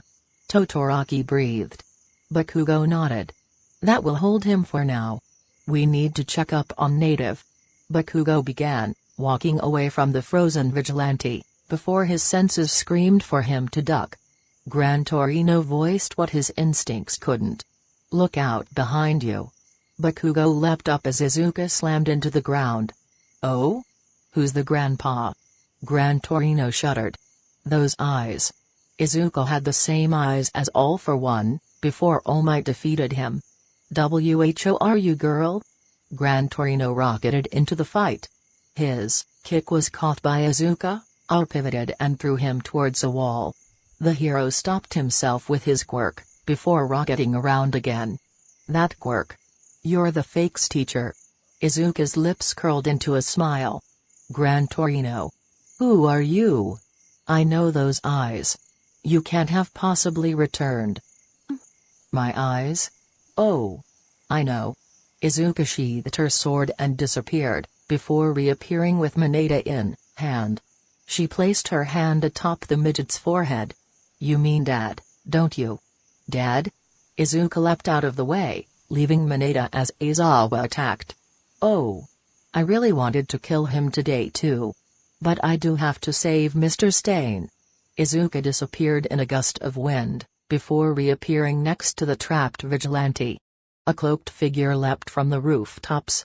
Ghost, what shall I do? Free him. The figure placed his hands on the ice, which turned to steam instantly. Stain wobbled, but kept his footing. Thanks for that. I guess today's the day then. Guess so. How are you doing with weapons? Stain brushed his hair out of his face. Not good. My swords were lost after fighting 3 of them at once. I threw most of my knives. I got nothing. My clothes are wet too. Not good, not good. Dobby, keep them off of us. Right. Dabi turned to the heroes and took on a ready stance. Blue fire flickered across his palms. Ready? Let's go. The heroes rushed the pyromancer as Izuka helped Stain. Ditch the scarf and mask. You'll only need your pants, boots, vest, and bracers. Stain did as Izuka said. He took his scarf and ripped it, using the cloth to tie his hair back. All right. What say you, we change the world? Izuka handed Stain one of her swords. Welcome Stain. The two turned to the raging battle. News helicopters were beginning to converge on the scene. Izuka grinned. The Namu are done. Other heroes will be here soon. We've gotta make this quick. Izuka and Stain drew their swords and went to Dabi's side. Aizawa, Mineta, Vlad, Endeavor, Mick, Bakugo, Gran Torino, Ida, and Todoroki faced off against the three villains. Come on heroes. Stain, Izuka, and Dabi released their killing intent. Let's have some fun. Author's note, next chapter will be the fight, and a bit of the aftermath. Muscular isn't dead. He's actually still got some news to come. You'll see. Chapter 35, His Daughter. Izuka and Stain leapt forward. Endeavor attempted to intercept them, but was warded off by a carpet of blue flames. Come on Endeavor. Let's party. Dabi grinned. The number 2 hero leapt into battle against the villain. Shadow and Mineta joined the fight as well. Bakugo and Izuka met in the center of the street. A shockwave flew out from where their fists met, knocking one of the news helicopters away. Bakugo grunted as his wrist fractured under the power of Izuka's attack. Come on Kaken. Is that all you've got? Bakugo deployed Black Whip and wrapped it around his scarred friend. The girl stuck her tongue out and winked. Huh. Kinky. Never thought you were into this kind of stuff. Bakugo gritted his teeth. Shut up Izuka. Izuka twisted her feet and spun around, wrapping Black Whip around her more. She drew herself up to Bakugo's chest. Hey, Izuka MMMPH. Izuka kissed Bakugo very passionately. The blonde's hold on Black Whip slipped, and the quirk dissipated back into his arm. As she drew away, Izuka bit his lip, covering her lips in his blood. Just as I thought. Your mouth tastes like trash. Izuka leapt back as Bakugo brought his hand to his mouth. He dabbed his finger on his cut lip, and looked at the red stain of blood on his finger. Huh. Well then. I guess Izuka appeared before Bakugo and punched him in the stomach. You have nothing to guess about. Kid. Gran Torino leapt at Izuka and kicked her in the face. The girl spun around and delivered a kick of her own, sending the old man into the air. Nice job Gramps, I actually felt that. Bakugo recovered from Izuka's punch. Orange lightning blazed to life around him. I'll bring you back Izuka. Izuka glowed a dull white. No. You won't. She punched him in the face, sending him flying back yet again. Because there's nothing to bring me back to. Stain dodged another punch from Aizawa. A shout from Present Mick hit him and made his ears pop. Damn. I've gotten soft. As Aizawa threw his scarf, Stain grabbed it and whirled around. He threw the decaffeinated hero into his husband. Both fell to the ground. Stain huffed and kept his sword at the ready. Tenya Ida flashed into view. Stain leapt up as Tenya delivered what would be a crippling kick, had it landed. The vigilante spun out of the way and landed on one foot. Picking up a piece of rubble, he hurled it at Ida, knocking the boy off balance. As Chitsum rushed in, Aizawa and Present Mick stopped him yet again. This is getting annoying. Stain began leaping around on the walls. He moved so fast that he was only a blur. Tenya's helmet was knocked from his head by a punch. Aizawa received a cut along his shoulder. Mick ducked under a swipe from Stain's blade, the metal taking a few hairs from his proud cockatiel hairstyle. Yeah, the voice hero's quirk hit Stain directly. The supersonic waves shot the vigilante into the air. Stain came down, katana in hand. Watch out Tenya. Tenya rolled out of the way, Stain's katana stabbed into the ground, cracking it. You heroes are also annoying. Stain took off yet again, bloodlust oozing outward from him. His strength and speed rose. Aizawa struggled to keep him cornered. Damn. Izuka dodged another series of attacks, easily. Bakugo just sailed by her harmlessly. Anytime Gran Torino got close, she would grab him and throw him away. Just as expected. Terribly powerful. She's still my friend. Bakugo grunted. Friend? Ha. Izuka cackled. You think that you have the right to call me a friend? After what you did to me? Bakugo shivered. Gran Torino turned to him. What the hell did you do to get her pissed off this much? Izuka cackled as Bakugo's mentor interrogated him. You really want to know? Him and the symbol of peace, as well as everybody I ever knew. They all said the same thing. That I was worthless. Bakugo gritted his teeth. If I could take it all back I would. But I can't. You're right. Izuka grinned. And you can't take me back either. Izuka leapt forward. Power brimming in her fist. I'd love to kill you, Katsuki. But today, I just wanna have fun. Bakugo met her punch with another one of his own, despite his fractured wrist. The impact not only shattered his already fragile wrist, but his entire right hand. Bakugo clutched his arm in pain. God damn it. I won't be defeated by you, Izuka. Yes. You will. Toshinori Aoyagi and Principal Nezu sat with their eyes glued to the news broadcast from Hazo. The hero killer Stain was cornered earlier this evening during the attacks that took place on Hazo. It seems that he was on the brink of capture when two villains came to his aid. Nezu gritted his teeth as the face of Izuka came onto the screen. Don't televise her face, idiots. You'll get people to start hunting her, and we'll have more deaths on our hands. Mitsuki Bakugo silently walked up to the screen in her house. Her husband stared at the TV as if it was an illusion. Mitsuki brushed her face across the TV screen, almost as if she was brushing her hand across Izuka's face. You're alive. Izuka Midoriya, once thought dead, has been involved in numerous villain attacks, including the attack on the unforeseen simulation joint at a.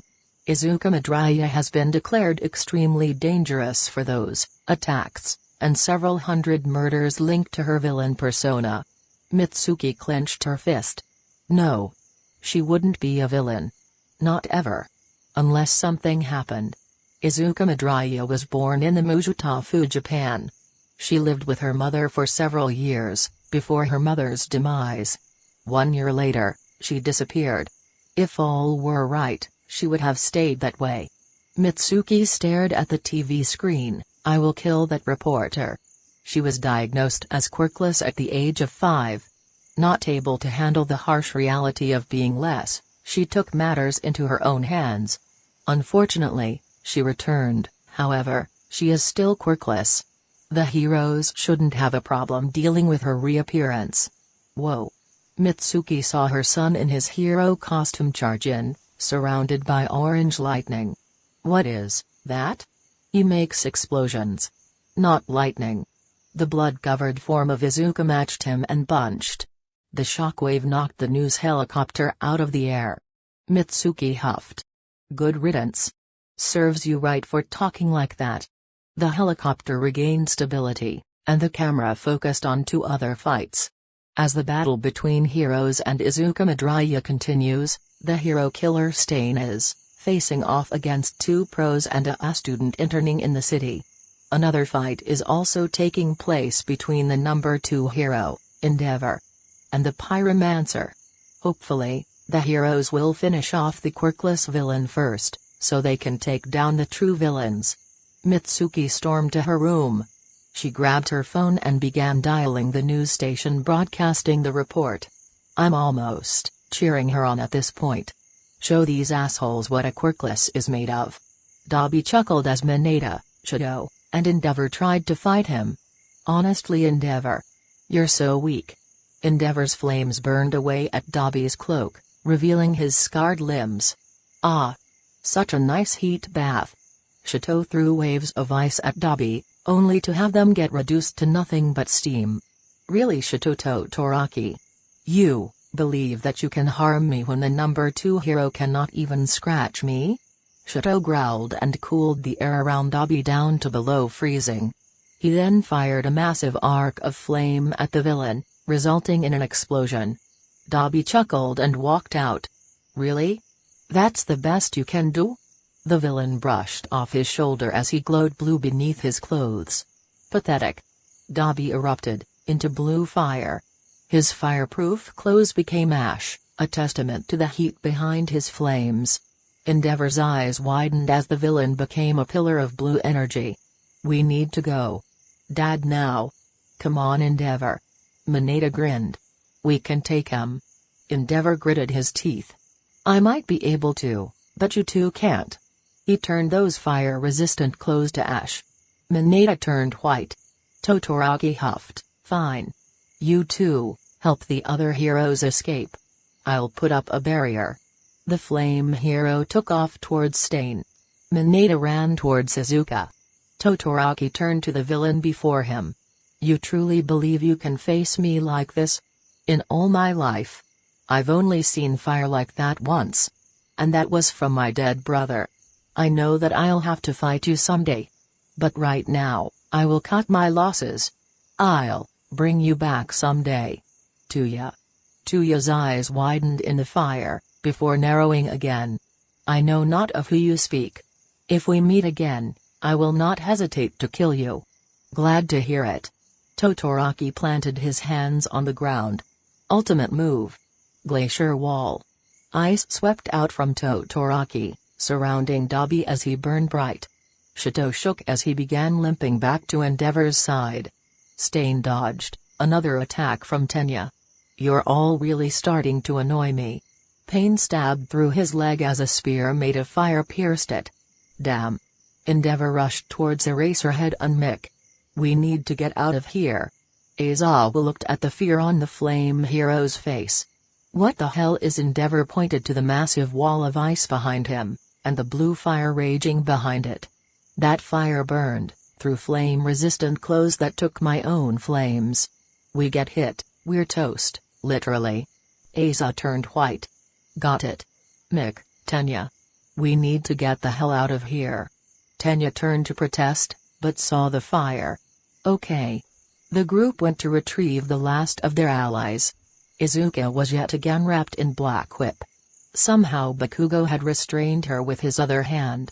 I've got her this time, Bakugo grunted, sweat dripping from his brow. Mineta ran up. Endeavor says we need to get out of here. Izuka smiled. Oh, he did? I never thought anybody would get him to that point. She looked at the glittering eyes and the pillar of blue fire. Ah. I see. Such a beautiful attack. Bakugo went white as he saw the massive pillar of flames. Endeavor's right. We've got to go. The blonde pulled Izuka to his side and began carrying her with him. Huh. So where are you taking me?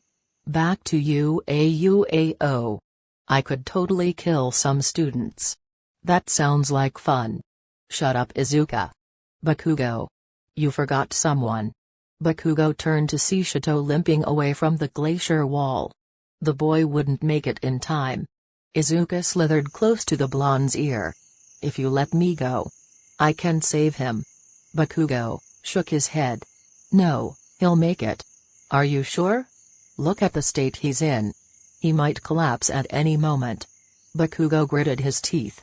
Endeavor saw his son limping away from the glacier wall. No. Shito. Bakugo screamed. Fine. I'll let you go. Just save him. Izuka smirked as Black Whip unraveled. Too easy. In a flash, Izuka was gone. Shito was standing next to Bakugo, his hair a little ruffled from the wind. Bakugo gritted his teeth. Damn. She was holding back. The heroes and students looked up to see Izuka on the rooftops. Stain was by her side. She looked down on the heroes and grinned. Hate to leave you like this. Until next time, heroes. Izuka and the Stain disappeared. We need to go now. The ice wall cracked. Bakugo noticed Shito was lagging behind. He deployed black whip and gently picked up the battered student. "Let's go." The heroes made it out of the area just as the glacier wall exploded, and a plume of blue fire was sent into the sky. Izuka ran with Kurogiri to a bathroom in a new hideout. They had relocated quickly after attacking Hazo. The two villains filled the tub with ice. Kurogiri reopened a portal, and the smoking form of Dabi fell through. As soon as the man came in contact with the water, the entire room was filled with steam. Dabi's eyes fluttered open as the steam dissipated. "God damn." Izuka hugged the man close to her. "Never do that again." Dabi grunted as his extra crispy skin crackled. "Oh wow. Oh. Can you not?" "Oops. Sorry. Damn. You really did a number on yourself."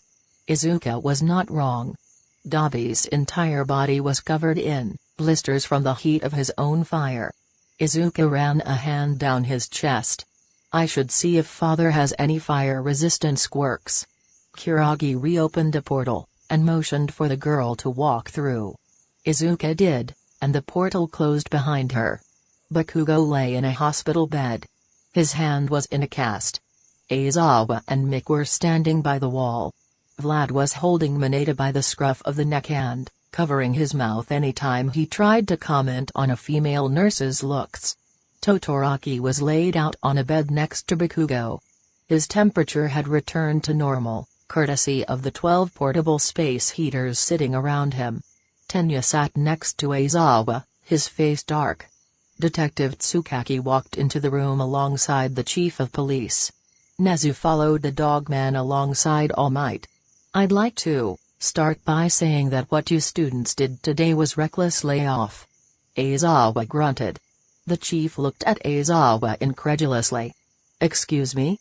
I said layoff. They acted in self-defense," Aizawa said.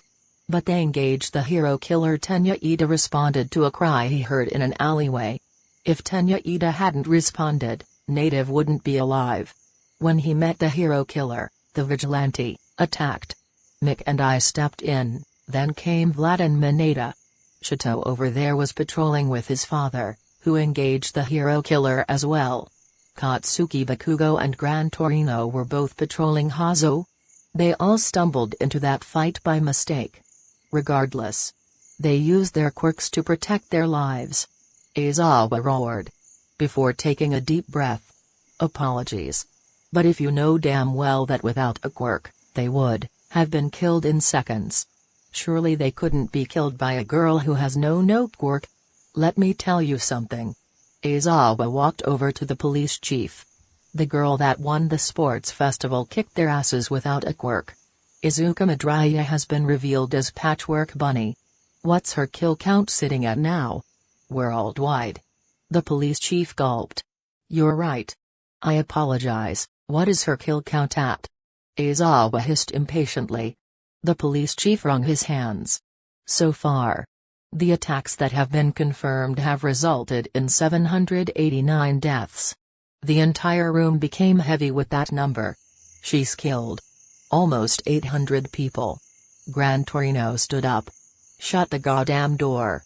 We need to have a discussion about him." Nezu closed the door.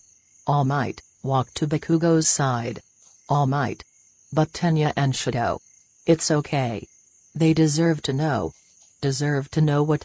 Both boys looked at the number one hero. Toshinori sighed. "My quirk.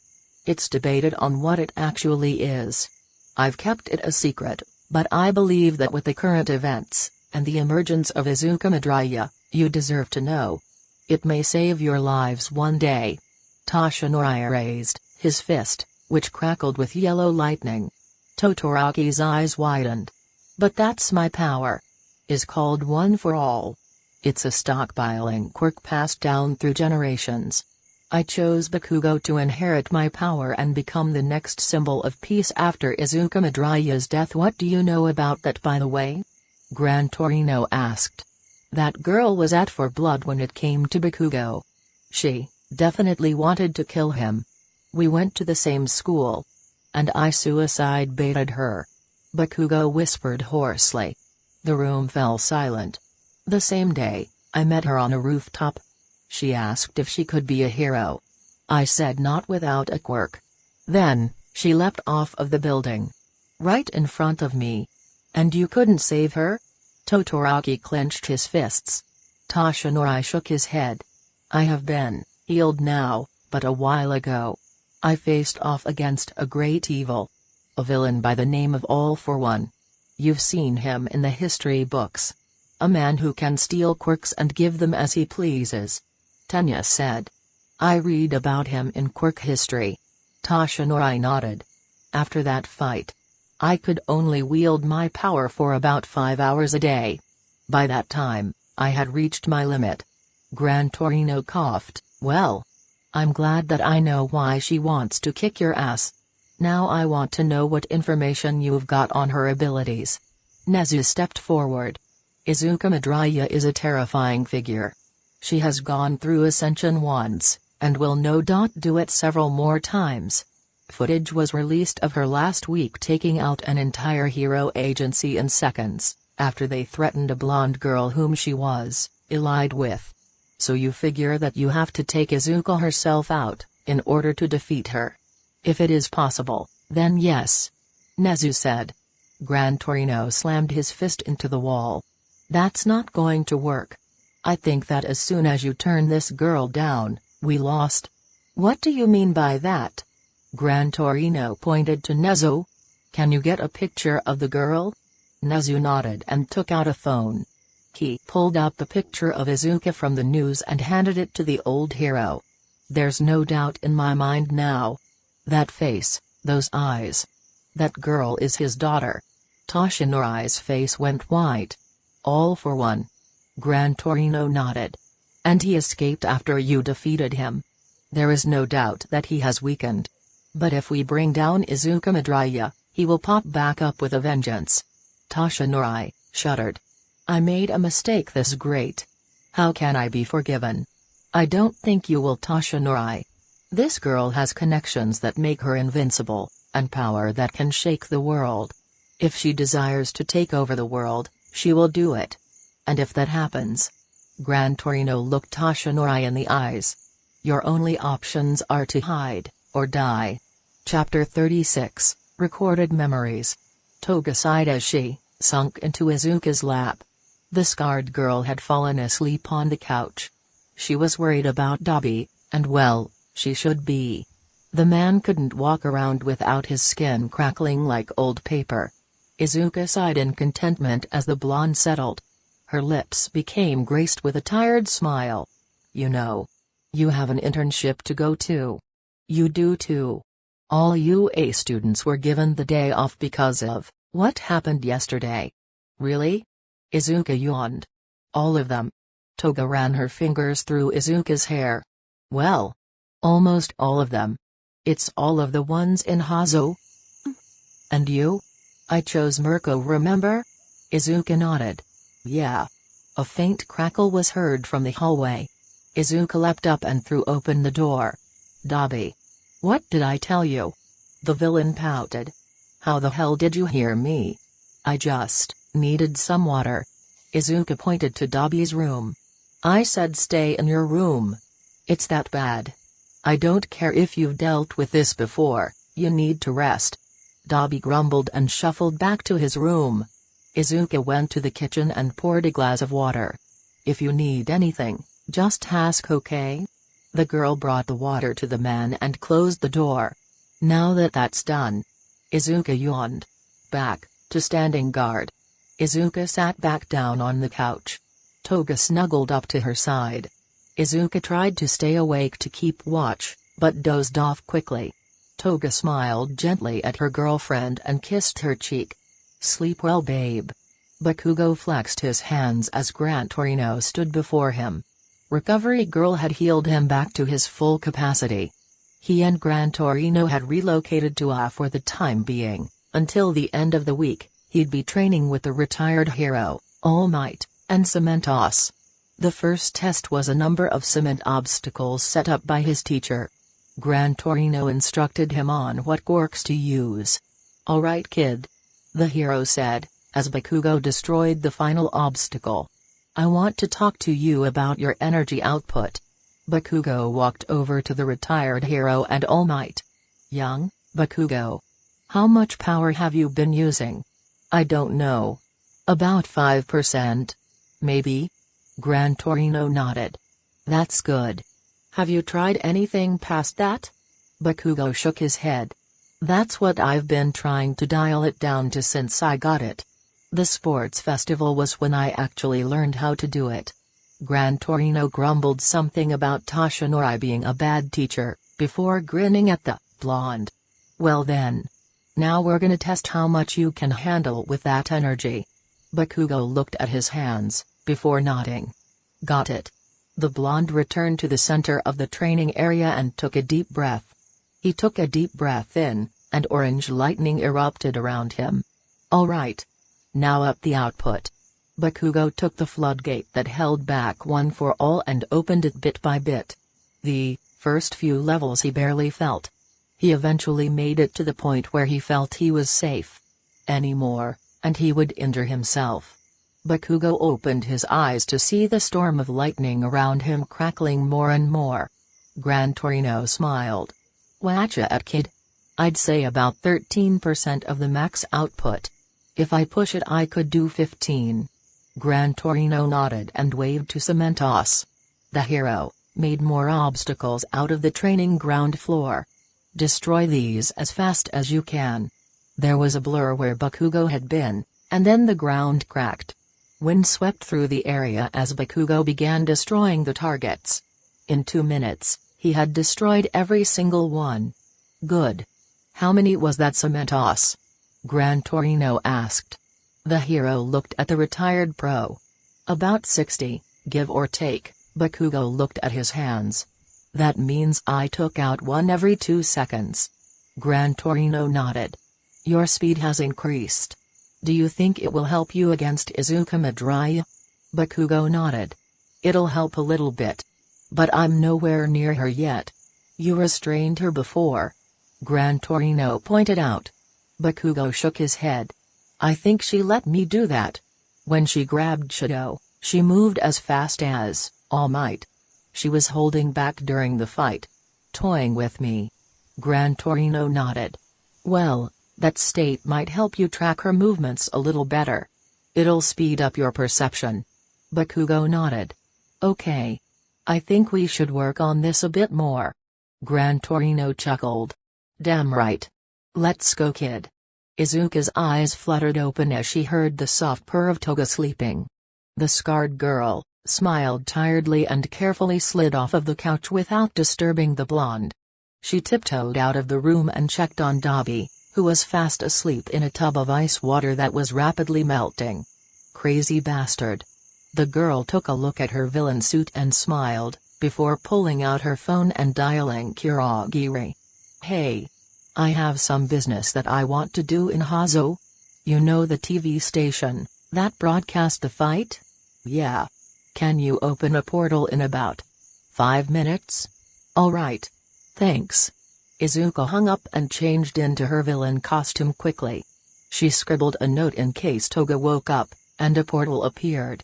Izuka stepped through as she fixed a black mask to the bottom of her face. Showtime. Ashin Shinyura was a nice woman, ask anybody, except the quirkless. She had her opinions that stood out. She was notoriously known for bashing on the quirkless population, but she hadn't been fired yet, nor had the news station lost a lawsuit, or been shut down. Shinyura was a proud reporter. She looked for anything she could turn into a broadcast. When something exciting occurred, she would be there in a flash. She always got to the scenes of exciting battles and murder scenes, so what would happen when a murder scene came to her? Shinyura walked out of her office that day to see everybody at their desks. She walked over to pat one of her partners on the back, only for him to fall off of his chair. He was dead. The reporter looked around. Everybody there was dead. How had it happened so quickly? Without any noise. Shinyura shuddered and ran back to her office, where she had left her phone. She walked in to find the figure of a teenage girl lounging on her desk. Hello, Miss Shinyura. Who are you? Ah. That is the question? Who could you have recently pissed off? Stop. Or I'll be forced to use my quirk. Shinjiro squeaked. The girl giggled, her giggle turned into a cackle. Oh really? That would be illegal use of a quirk. The woman shivered. Well. It doesn't matter. I'll do it if I have to. Shinjiro raised her hands, which began sparking with electricity. Ah yes. If I remember correctly. Your quirk is called Tesla coil. You can discharge electricity from your hands, sort of like this. The girl opened her hand, and red lightning danced across her palm. Shinjuro's eyes went wide. What? Ah yes. These are Tesla gloves. They shoot energy in the form of lightning. So much like your quirk.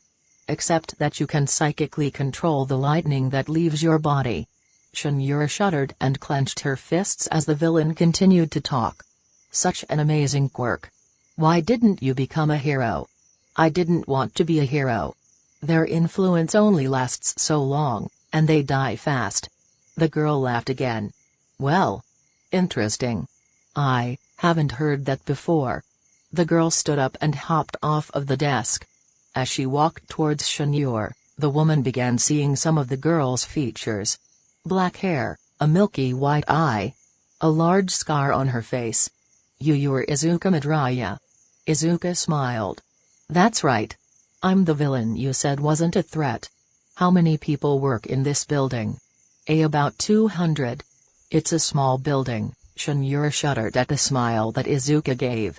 Is that so? Izuka grabbed the woman by her hair before she had a chance to react. You're coming with me. And then you're going to be my 1000th confirmed kill. A portal opened up. Izuka dragged the screaming form of Ashin Shinjiro through. Tsukaki shook his head. This made 1000. Izuka Midoriya was the most dangerous serial killer out there, and every civilian doubted her. There was no doubt that her influence was spreading. She had held her own against several heroes. Made headlines. She had brought attention to the quirkless population. And they were all for it. After the Hazu broadcast, several protests sprung up across Japan. It was remarkable how many people had gotten organized in such a short time.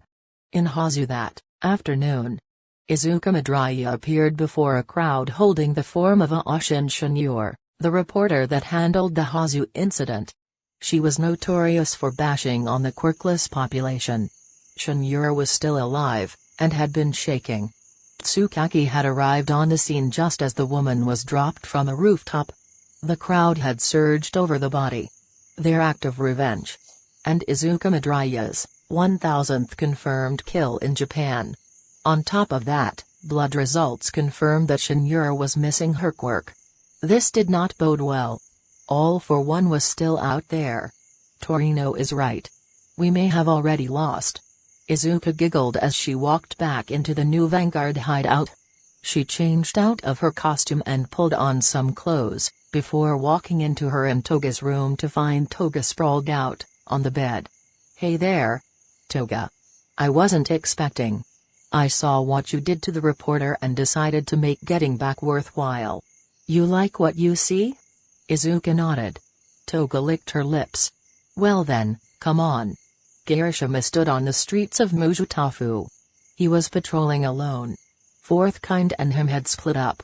The hero had skipped straight to patrols after he saw Kirishima walk in with a bag of trash he had picked up from the road. He already knew about the need for community service, and that was one thing he took care of as he patrolled. He eventually came to a small apartment complex.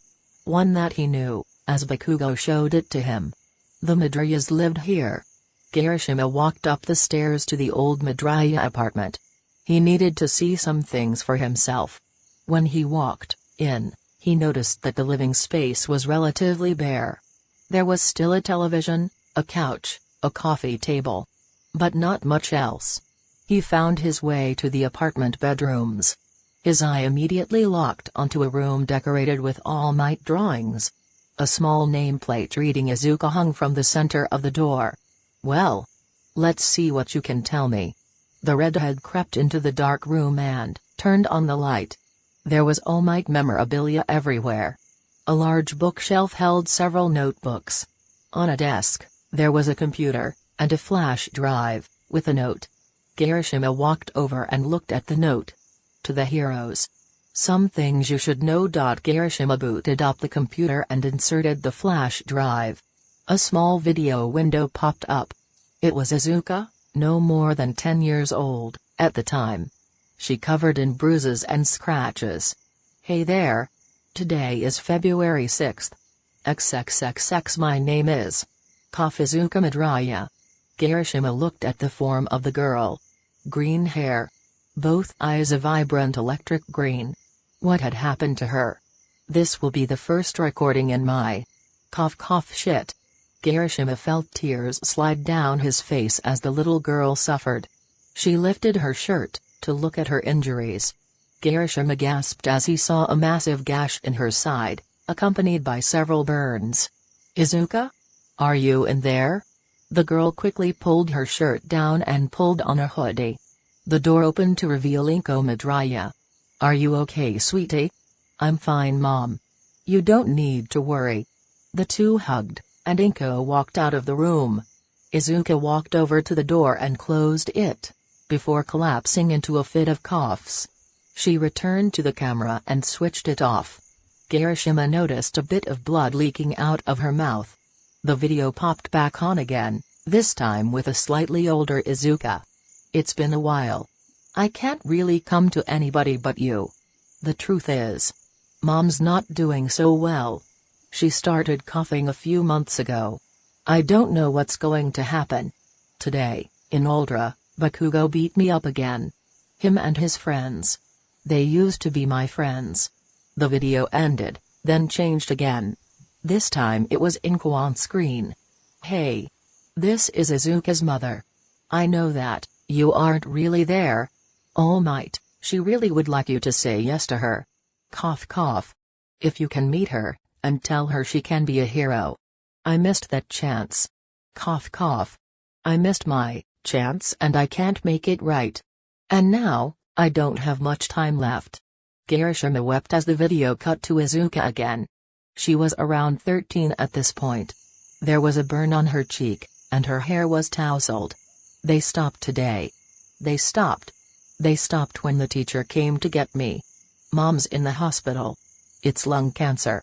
We can't afford treatment, and Izuka covered her face and sobbed. The video changed to Izuka, 14 years old. If you're seeing this, that means I'm gone. Oh, who am I kidding? I can't die yet. Mom passed away 6 months ago, on my birthday. She used her last breath to call me her hero.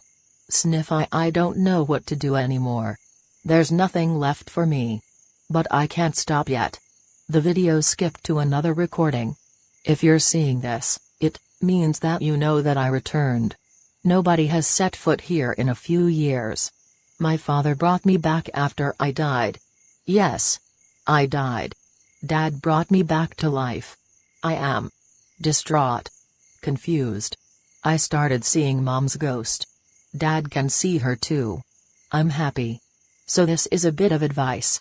If anyone gets in the way of this happiness that I have finally found, I will not hesitate to kill them. I will change the world. One for all will die with Bakugo. The false heroes will be purged. And if you're lucky, you may be spared. Babe, we gotta go. Alright. The video shifted to an older clip. Hello. This is Izuka Midoriya. My daughter is the daughter of All for One. And she wasn't always Quirkles. Kirishima went wide-eyed. What? Izuka was born with the same power as her father. The same quirk. All for one. Then we didn't want her to get into trouble because of her power. Her father took it. We were going to give her a quirk. But she was almost killed in a fight. If you are watching this, I haven't got very long, cough. Izuka has the potential to do great things. Cough. She's been rendered completely quirkless, and will be able to go through the ascension process. Inko fell into a coughing fit, before recovering and looking straight at the camera. If you make an enemy of her, cough, you will come to regret it. The video went dark. Kirishima stared at the screen as tears dripped from his face. She protected her to the end. As much as she could. Kirishima took the flash drive and placed it in a pouch on his costume's belt. He turned to the bookshelf and leafed through a few of the notebooks. This is all analysis on quirks that don't exist. Each book held a number of names and analysis for quirks. Each of them had notes in the margins declaring if such a quirk would emerge, everyone had the possibility of becoming a real quirk. There were even notes on weaker quirks. Then Kirishima saw the names of the authors. Izuka Midoriya, and Hisashi Shigaraki. Did they write these for Izuka? Or were they just hidden in her room? Kirishima pulled a folded-up duffel bag out of his costume and put the books away neatly. He left the apartment with many new questions. But one dwarfed them all. Who exactly were you, Izuka Midoriya? Izuka flicked through a copy of her parents' notebooks. All for One had provided them. She had her own copies, they were published theories after all. But her father had given her the original writings. There were so many more things that were not included in the published copies. Hey Mom. If you and Dad published these, why didn't we have money? They weren't very popular. Nobody wanted to read about fictional quirks. Quirk evolution hadn't been proven, it was just a theory at the time. Nobody thought they could get stronger. But the answer was right in front of them. What happened to all of the copies of the books? Izuka raised her eyebrow. Most of them were lost. I know that Principal Nezu has them, he made several comments about the works being pure genius. But, other than that, I believe they are lost. Huh. Well. I see where I get my analysis skills from. The woman you had the quirk taken from. What will you do with the quirk? I think it would be good for Hatsune. It would be good for her. But I still haven't figured it out. Don't you want a quirk for yourself? It was your dream. I want to make it as a quirkless. Besides, Dad said I couldn't hold a quirk, I'm ascended. Is that what he said? Well then, what's your next move? Izuka smiled at her mother's ghost. I'm gonna return to UA and work on getting Dad healed. And when that happens, all hell will break loose. So? Your thoughts? Who was Inko really? Also, I did include All for One's real name, as the holders of One for All never utter it, so I don't know if they actually know it. Chapter 37, Frai, Inko, and a Short Memorial. Asui sat on the side of Selkie's ship, breathing in the ocean air. It was her last day with the agency. She had learned a lot. Asui had been instrumental in taking down a band of drug smugglers. When two of them hijacked the ship, Asui had frozen up. Apparently, she had also changed her skin to become camouflaged. Her suit had a camouflage setting, now she had gained the ability herself. After avoiding the eyes of the two thugs that were keeping watch over her crewmates, Tsa had opened the gate keeping them below deck. That had alerted the two thugs to her presence, but it was too late. With the entire crew, and Selkie, they took down both criminals. They then set their eyes on a tiny islet and sailed towards where they believed the smugglers were camped. Their search yielded a gang of 12 smugglers. It was a fight that lasted for a while. Longer than the USJ had. The leader of the smugglers knew his squid quirk well, and had taken on several of the sidekicks at once. Only the combined effort of Selkie and Sirius was enough to stop him. The hero later told Asui that it was thanks to her that they caught the smugglers. The capture and search of the island yielded a large store of drugs. They were quickly confiscated and sent back to the mainland. The next day, the ship had received word of what happened in Hazo. Tsa had shocked everybody by silently walking out. Selkie had found her in the small gym that was built into the ship. Flashback Frai. You in there? Asui threw a strike at the sand bag before her. The pro hero Selkie walked through the door and saw her training. There you are. I wanted to see if you're okay. You looked pretty distant when you heard the news. The frog girl brought her hand up and caught the punching bag as it swung back. Sorry about that, Karo, I just feel so helpless out here. The pro hero walked up to her side. Really? The way I see it, you're anything but helpless. Think about it. Your friends in Hazu took care of the attack, and made it out alive. You made sure that they could do their work without worrying about other villains.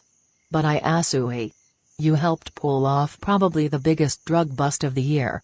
You're anything but useless. Asui looked up at the hero with wide eyes. You really think so? Selkie grinned and nodded. Of course. Now, do you want some help with the punching bag? Asui felt happy tears form in her eyes as Selkie stood behind the sandbag and grabbed it. If you really want a punch somebody can feel, put your back into it. On flashback, it had been 2 days since then. Asui had already decided to change her costume. Instead of green, she would wear blue. Her headpiece would be added into the gift Selkie gave her. Asui looked down at the black sailor's cap in her hand. When you graduate, give me a call. I'd love to have a sidekick, or possibly a partner. Sus smiled and brought the cap to her chest, before pulling it on. Guess it's time that I started getting serious. Karo Kirishima sat in Fourth Kind's car. The hero had given him the last day to go back to, since it was close. The pro hero opened the door and grinned. Here you go, man. Kirishima smiled and hopped out of the car. You got everything? The redhead nodded and patted the duffel bag hanging from his shoulder. This is all I need for now. Thank you, sir, for using your time to teach me. Fourth Kind smiled. No problem, kid. If you're ever looking for an agency to take you, we'll gladly accept you anytime, thank you. Kirishima shook the hero's hand. It means a lot. I look forward to seeing you in the future. Fourth Kind nodded and got back into his car. Hey kid, one more thing. Don't be a stranger. Kirishima smirked and waved. I won't. Have a good day. The hero smiled and drove away. Kirishima turned his attention to the school. Time to talk, Nezu. Principal Nezu was having a quiet day. The first in well days. There had been a massive uproar after Tetsu's death, and then came the Hazo attack. Nezu was exhausted. Now he was having a quiet day. Until Ajiro Kirishima barged into his office. Principal Nezu? Kirishima? Aren't you supposed to be at an internship? Fourth Kind dropped me off here because it's the last day. I need to talk to you. Nezu pointed to a chair. Kirishima sat down. What is this about? Do you know of quark emergence theory? Books? Nezu looked at Kirishima surprised. I do. I read them after they were published. Truly genius works. I'm surprised that a student would know about them. Do you remember the authors? Nezu pondered the question. I'd have to look again. The books are at my home. Kirishima opened the duffel bag he carried with him, revealing a stack of books. Nezu rushed to the boy's side. These are the books. Where did you get them? The Midoriya apartment. Why would the Midoriyas have books like these? Look at the authors. Inko Midoriya. And Hisashi Shigaraki. Izuka's mother wrote these. I need you to help me find out who Inko Midoriya was. Something's off about that entire family. How could a woman with a weak, psychic quirk marry the king of all villains? How could she know so much about quirks, that she'd be a pioneer in quirk evolution theory? I can try to help, but all pictures of Inko Midoriya have been either destroyed, hidden, or partially damaged. We haven't been able to find anything on what she might look like. Kirishima fished around in his pocket and pulled out a flash drive. Would this help? Nezu took the flash drive and put it into his computer. The video popped up on his screen. He watched to the point where Inko first appeared. Wait a minute. That's you know who she is? Yes. Inko Midoriya. Her real name was Shida Tatsumaki. Her great-great-grandmother had one of the first psychic works. Nezu shrunk the video window and looked up Shida Tatsumaki. Pictures popped up, depicting a woman with green hair and glasses in a lab coat. As I thought. That's her. How do you know her, Nezu? She was at when I was rescued years ago. A remarkable student. She was a genius. I remember she taught me some things about quirk analysis. I should have recognized her writing. Wait. Izuka Midoriya's mother. Taught you? Nezu nodded. She could tell you a person's quirk in seconds. Hang on. I've got some videos of her and me together. They're pretty old. Nezu rooted around in his desk before pulling out a dusty hard drive. He hooked it up to his computer and played some of the footage. A young Izuka Midoriya and Nezu sat in the old 1A classroom. So Nezu?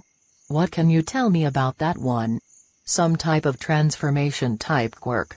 Their hands are paws, just like mine. Izuka nodded. It's a quirk that gives them the physical capabilities and some properties of a lion. They can transform, although it causes their body some strain. It seems to be able to improve if they continue transforming. But quirks can't improve. The principal even said quirk evolution was fake. Izuka giggled as Nezu fell into a storm of muttering. Nezu? It's real. I've been through it. That snapped the animal out of his muttering. Wait. You have? Izuka nodded. At first, my quirk only allowed me to move small objects towards me. Izuka demonstrated by slowly pulling Nezu's pencil from his hand. My quirk underwent an evolution a while ago, when I was caught in a car crash. Now I'm a full-fledged psychic. I can lift things, push things away, put up barriers, even fly.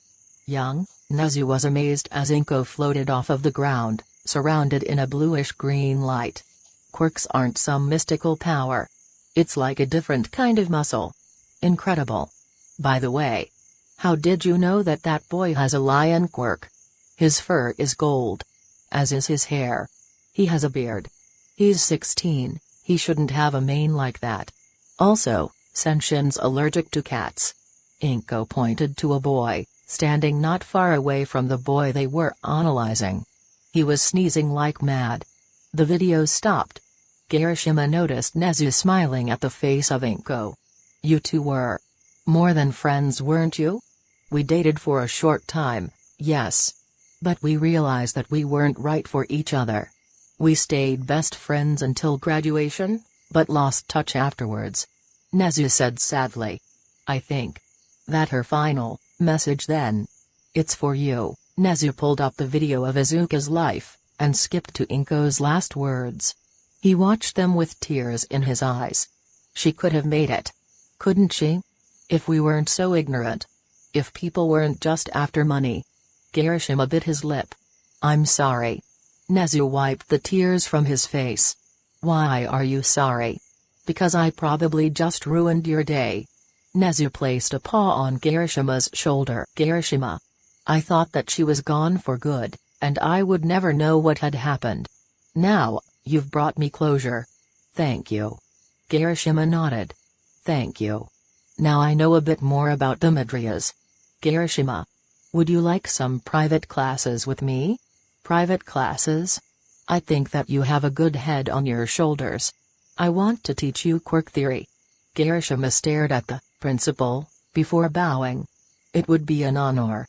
Bakugo stepped back into his house. Mitsuki sat in the living room. She sat in the lecture chair. Oh shit, Katsuki. Mitsuki's voice was shaky. You have some explaining to do. Katsuki sat down on the floor and looked at his mom. This is about her, isn't it? How long, Katsuki? How long have you known that she's alive? Katsuki bit his lip. Since the USJ. Since the Mitsuki pinched the bridge of her nose. Why didn't you tell me? Because it's my fault. Katsuki Bakugo, how is this your fault? Mom. How is Izuka Midoriya becoming a villain your fault? Mom. Katsuki shouted. I told her to die.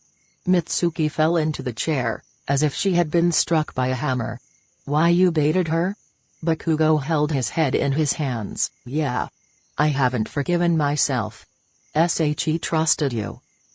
She grew up with you being a brother. How could you? Mitsuki stopped yelling as she saw Katsuki shake. He was bawling his eyes out. Katsuki never cried. I'm sorry. I shouldn't have yelled. You've obviously changed.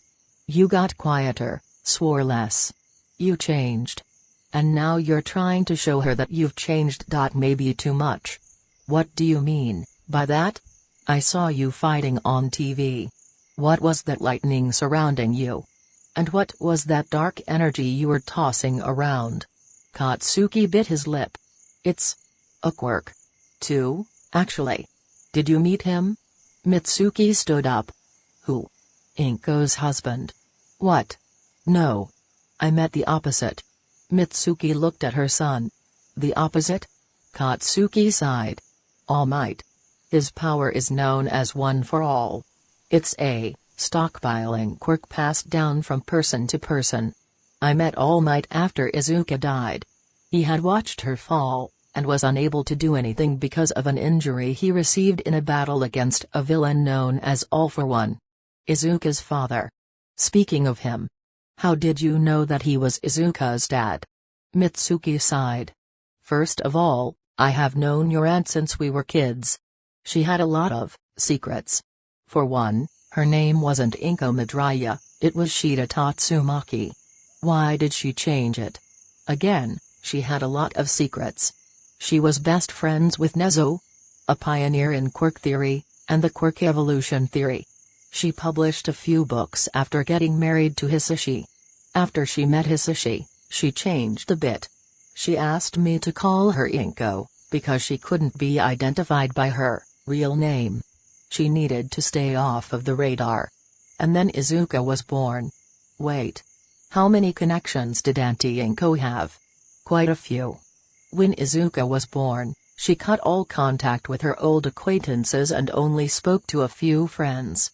She had something to protect. Izuka. If she heard that you baited her daughter, she would have your head in a heartbeat. I don't doubt it. Even with a weaker psychic quirk, that's another thing. Mitsuki said. She was one of the most powerful psychic quirk users out there. But she dialed her power down to lay low. Anyways, Izuka was born as the child of All for One, Hisashi Shigaraki. She wasn't born quirkless, in fact, it was the opposite. Izuka was born with her father's power. She had his quirk.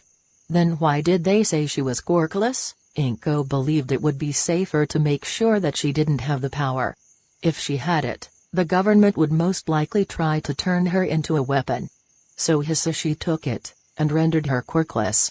He was going to give her a quirk when she was 4, but he was injured before he could do that. She might have found him now.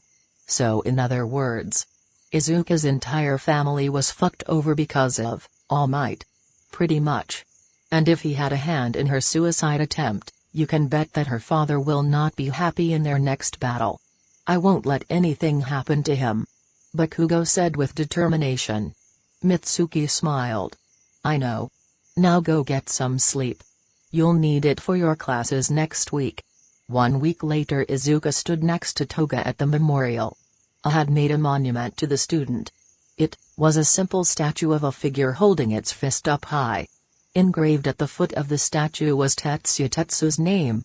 Nezu stepped up to the podium. 2 weeks ago, we lost a student. One who had been a great figure, and could have been a great hero. He was noble. He always asked classmates how they were during the day. I only saw him a few times, but in those times, he greeted me as if I were anybody else. Izuka closed her eyes. She was recording the service for SushuiTemitsu. Just so he could see what they said about him. Vlad King stepped up as Nezu finished. It was days that I saw SushuiTemitsu that were brighter. It is from the bottom of my heart that I offer my apologies in failing him. Damn Nezu. Short, sweet, to the point. And yet, it was a moving speech. Incredible. Vlad King stepped up next. I made a mistake. I underestimated SushuiTemitsu. I let my own attitude get in the way of my teaching. So I hope that Tetsu hears this, and forgives me. Dude. Really? That's it? All Might stepped up to the podium. Toga placed a hand on Izuka's shoulder. It is with great sadness that I do this. It has been 70 years since we lost a student on our grounds. I wish it had never happened, and that Tetsu were still here. This memorial statue is dedicated to the memory of Tetsu, the memory of the hero that could have been. Real steel. May his light live on in our hearts. And the memorial ended. Izuka, Toga, and Hatsum stood at the statue a bit longer. After everybody had left, they still stood, looking at the memorial. Short memorial. Yeah. How are classes so far, Toga? Izuka asked. I'm going to literally torture Mineta for an eternity. Toga said. So he got Tetsu's seat, huh? Toga nodded. Tetsu will be out today. I can stop tormenting him. Ah yes. I need to get Mirko as well. Toga grabbed Izuka and Hatsum by the hand. Let's go now. We'll see them tonight. Izuka and Toga stood in the vanguard base. 2 rooms had been prepared for Mirko and Tetsu. Mirko would stay whenever she wanted to. She normally lived in her office, so they expected her to like having a room. A portal opened up. Izuka stepped through into Mirko's chamber. What day is it? The rabbit hero whispered. Today is the day you tell me what you want to do. The rabbit hero pulled against her bindings. I want to be strong enough to hold the respect of everybody. I don't want to be an animal to them anymore. I only want to be an animal for you. Izuka's lips curled into a smile. She punched Mirko in the face, knocking her out. A minute later, she was back in the vanguard base. Mirko had been laid out on her bed. Izuka went to stand in the living room space. Toga stepped through a portal that opened up in front of her. A few minutes later, she came through with Tetsu. His hair had grown longer. His body was covered in scratches. He should wake up in a few minutes. We should get them stuff to dress their wounds. Izuka nodded and grabbed some bandages from their storage of medical supplies. She brought them to each room, before getting towels and running a bath for Mirko. She had a feeling that Toga was doing the same, for Tetsu. A few minutes later, Izuka heard the creak of a door. She ran out into the hallway to see Mirko propped up in her room's doorway. Toga was helping Tetsu move down the hallway to the other bathroom.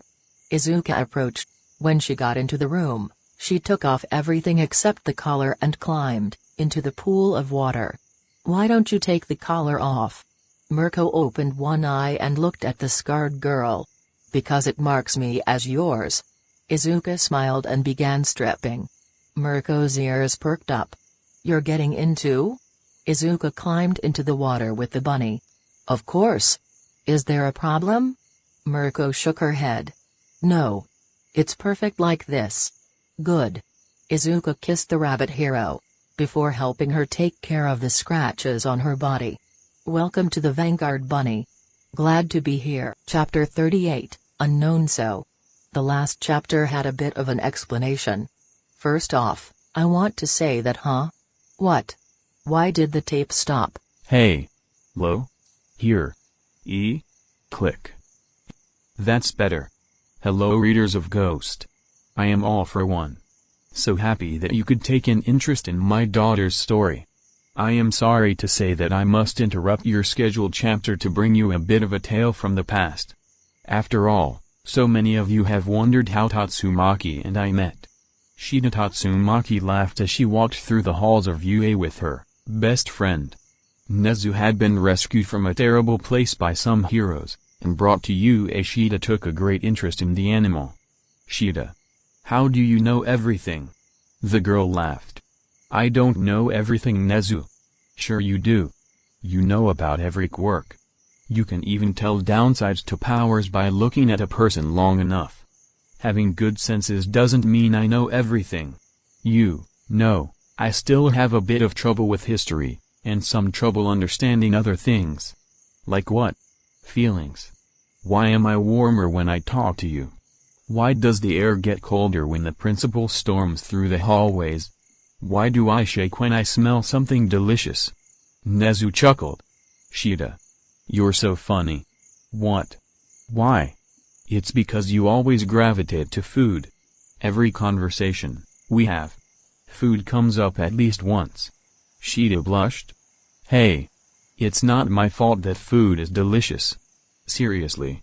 A tall blonde boy ran down the hallways with a laugh, accidentally bumping into Shida. Whoops. Sorry. Nezu helped Shida up. Tashi. You need to watch where you're going. Sorry. The blonde bowed, before turning white. Oh shit, I forgot, I gotta run. Toshinori.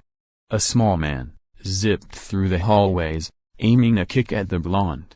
Toshinori ducked, before running away. Sorry guys. You know how Mr. Torino is. Shida and Nezu laughed as the teacher chased Toshinori out of the school. Gosh. Those two are always causing a ruckus. Well, you know how Mr. Torino is. Shida giggled. But he's strangely been paying more attention to Toshinori as of late. Maybe they're training for the sports festival? Possibly. By the way, how do you think you'll do in the festival? Nezu asked. I think I'll do pretty well. I don't know if I can make it to the leaderboard though. Nezu smiled. Well, I guess we'll just have to wait and see. Now where are we going? Studying. Shida said. The library, remember? Ah, yes. The two made their way to the large library in Nue. Shida found an empty table and sat down. Nezu joined her. They both opened history books and began studying. After a while, Shida groaned. Why is the world full of meatheads? What do you mean? In the Quick War of XXXX, Japan could have stopped the battles way quicker. Here, look. General Yukihiro. He had a lightning quirk. When the Americans attempted an invasion, he could have done several things that would have ended the battle in an instant. You see this picture? Nezu looked at the picture Shida was showing him. A man with yellow hair in a military uniform stood on a cliff, overlooking a small navy fleet. Off to one side in the water was an islet that the flagship was using as cover. The sky was dark, and judging by the general's hair, it was windy. Look. The flagship was over there. Japan had the home advantage. The general had a powerful lightning quirk. He could have used that to do several things. Shida pulled out a notebook and began sketching furiously. For one, he could have struck the islet cliff with a lightning bolt and crushed the flagship. That, in turn, coupled with a few water quirks. He could have created a whirlpool and sucked the ships in. That's assuming that the enemies didn't have any ways to counter the attack. Nezu pointed out. It wouldn't matter. The invasion was camping at that spot for a few days before landing. They were waiting for a specific date to attack. However, a spy for the Japanese informed the Japanese military of the troops. If they attacked like this, the American forces wouldn't know what hit them until it was too late. You literally just nitpicked a battle that happened years ago. Shida smiled. Yup. It's incredible how a battle could be changed with such a simple attack. A chain reaction. By crushing the flagship, you confuse the troops. You also make the waters a bit more deadly for when you throw in a whirlpool. Something so small could do something so big. Shida chuckled. See why I don't like history? Idiots. All of them. The two began laughing harder as they discussed history. They sometimes got weird looks from other students, but they ignored them. And so the next month passed. We find ourselves at the third-year sports festival. The finalists take their place in the ring. Shida steps up to the fighting ring. Her opponent is none other than Toshinori. You ready to lose? The blonde asks with a grin. In your dreams. Shida replies. In a flash, Toshinori is behind Shida. The girl's eyes widen as he punches her. The force of the blow sends her flying through the air. Shida. Nezu shouts from the stands. Shida flipped over and landed on her feet, sliding back until she was next to the boundary line. That was a close one. Tashinori stalked forward. Shida. You have a weak psychic quirk. You've made it this far with your skills, but you cannot defeat me. I don't want you to get hurt, so please concede. Shida's eyes flashed a brilliant green. Really, Tashi? Shida. Please. You know that you'll be really hurt if we continue. Tashinori Yagi. You underestimate me. The blonde stepped forward, his body changing to become more muscular. Shida, you can't fight me. Your quirk isn't powerful enough. Will you shut up? Tashinori stopped. Gran Torino raised his eyebrow from where he stood, monitoring the fight. You think that this is all about quirks? My quirk this, your quirk that. You're obsessed. Tashinori scowled. Shida, stop it. You talk about how you want to be a righteous hero, to inspire others. You don't even believe anything can touch you. You've heard of my theories on quirk evolution, right? Shida raised her hand. Gran Torino chuckled. Silly ramblings from a schoolgirl. But then why was Nezu smiling in the stands like that? You know that your theories are false. You can only work with the power you've been given. Inko's eyes flashed green again. You need to understand something, Tashinori Yagi. My theories are born from experience. Tendrils of psychic energy began twisting around Shida. What is this? Tashinori narrowed his eyes. And my power. Shida's hair fanned out behind her and turned mint green. Her eyes became galaxies as power twisted around her. Is born of feeling. A blast of wind exploded from the schoolgirl.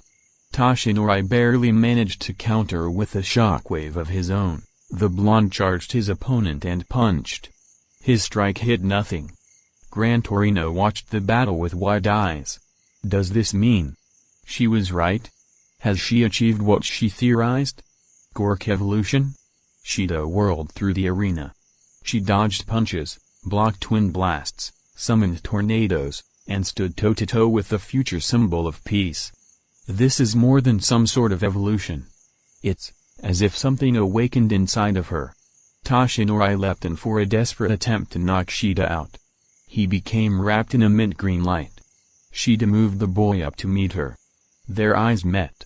You need to understand. You are not a god, Tashinori. The blonde was hurled out of the ring. A sonic boom shook the arena. Shida landed in the fighting ring and rose her fist. Before clutching her head, and stumbling out of the view of the spectators. Nezu found her in the hallway. Her eyes hadn't changed back completely. They were still vibrant green. You could see the matrix of energy swirling behind them. Are you okay? Shida nodded. Yeah. Just needed some water. Doing that gave me a migraine. Shida Tatsumaki. We need to talk. The principal walked down the hallways towards Shida. What did you take? Excuse me? I want whatever you took now. A person like you couldn't beat Tashinori. That's quite enough. Gran Torino appeared at Shida's side. Shida. I apologize for the principal's accusation. Sir, you have no grounds to base an accusation like this on. I suggest you carry on with your day. The principal grumbled. Fine. But Shida has to withdraw from the competition. What? Shida gritted her teeth. How dare you say either withdraw from the competition, or withdraw from the hero course? Shida gritted her teeth. Fine. Come on, Nezu. I'm sure we have better things to do than waste the principal's time. The girl took Nezu by the paw and stormed out of the arena. Gran Torino glared at the old principal. Why did you do that? She needs to know her place. A person with a weak quirk isn't suited to become a hero. Shida stood next to Nezu, both wore graduation caps and gowns. Tashinori was given his pro-hero license in front of everyone. Young heroes, go out and spread hope throughout the world. Everybody cheered, minus Shida. Nezu noticed her staring daggers at the principal. If looks could kill, he would be unrecognizable. Hey! You okay? Shida looked at the animal beside her. I'm fine. You don't need to worry about me. Nezu nodded. Okay. Just making sure. You have any plans for next week? That's the last week before you head overseas, right? Nezu nodded. I'm going to study more. And then become the principal here. Shida looked at the animal. You want to be the principal? I want to make sure that the world improves. What better way than watching over future generations? Shida nodded. Okay. I guess I'd be able to deal with the school if you watch over it. So are you free? Shida tapped her foot on the ground. Unfortunately. I don't think I am. But I can try to make room, okay? Nezu nodded. Shida gave him a hug. If I can't make it, remember that I've always got your back. The girl planted a kiss on Nezu's cheek, before pulling out a bag and reaching in to grab something. What is that? Inko pulled out a small silver charm that was shaped to look like her. It's a little good luck charm that I made of me. Just for you. I made one of you that I can hold on to. Shida reached under her neck and showed Nezu a small necklace. A silver shape of Nezu holding up one paw dangled from a silver necklace. The animal took the charm in his paw and held it close to his chest. Thank you, Shida. No, Nezu. Shida smiled. Thank you. Shida crumpled up the paper in her hands. A diploma. She received a diploma. Not a license.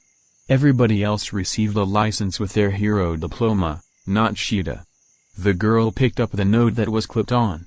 Dear Shida Tatsumaki, we regret to inform you that you are not eligible to receive a hero license, due to use of substances in your high school career. We hope you understand, and will allow you to take a licensing exam in 10 years' time. Sincerely, the Hero Licensing Committee of I. Shida clenched her fist. The paper smoked, before bursting into flames. Worthless. Every one of them. Shida changed into black leggings and a black skirt. A white button-up and a green scarf, as well as black shoes completed the look. It was midnight. Shida didn't care. She had spent the day celebrating everybody else while the principal relegated her to nothing. A hero diploma doesn't help you get other jobs. She had been conned. Shida stormed out of her apartment angrily. Toshinori tiredly walked home, and saw her leave. He lived in the apartment across from her. Hey Shida. You okay? The girl didn't answer. She just left. Toshinori walked up to her apartment and took a look inside. Any furniture that hadn't been destroyed was overturned.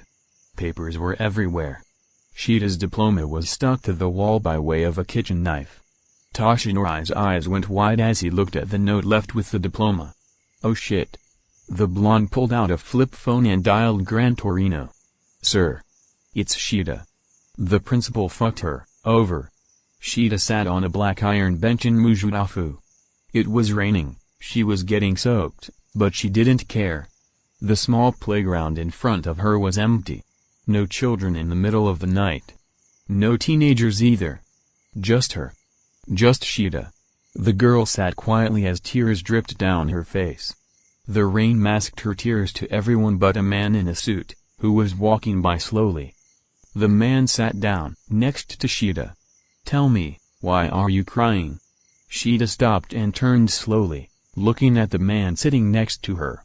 He was young. His looks belonged to one who was no more than 25. He had hair that was the same white as the moon. His eyes were gray. The same gray as an empty void. How did you know that I'm crying? Shida stuttered. Ah, that's simple my dear. It's one of my quirks. Quirks? The man chuckled and showed the girl his hand. In the center of his palm was a small hole. My quirk allows me to give and take quirks freely. One of the quirks in my possession allows me to sense the feelings of those around me. Inko looked at his hand in awe. How does it work? The man took her hand in his. I can take a quirk by touching someone. Inko felt her quirk leave her. Her eyes kept their galaxy-like appearance however. She motioned to a rock on the sidewalk. Nothing happened. That's incredible. The man was taken aback by that statement. Normally, people would refer to his power as villainous. He took the woman's hand and gave her quirk back. How many quirks do you have right now? The man smiled. Roughly 50. Incredible.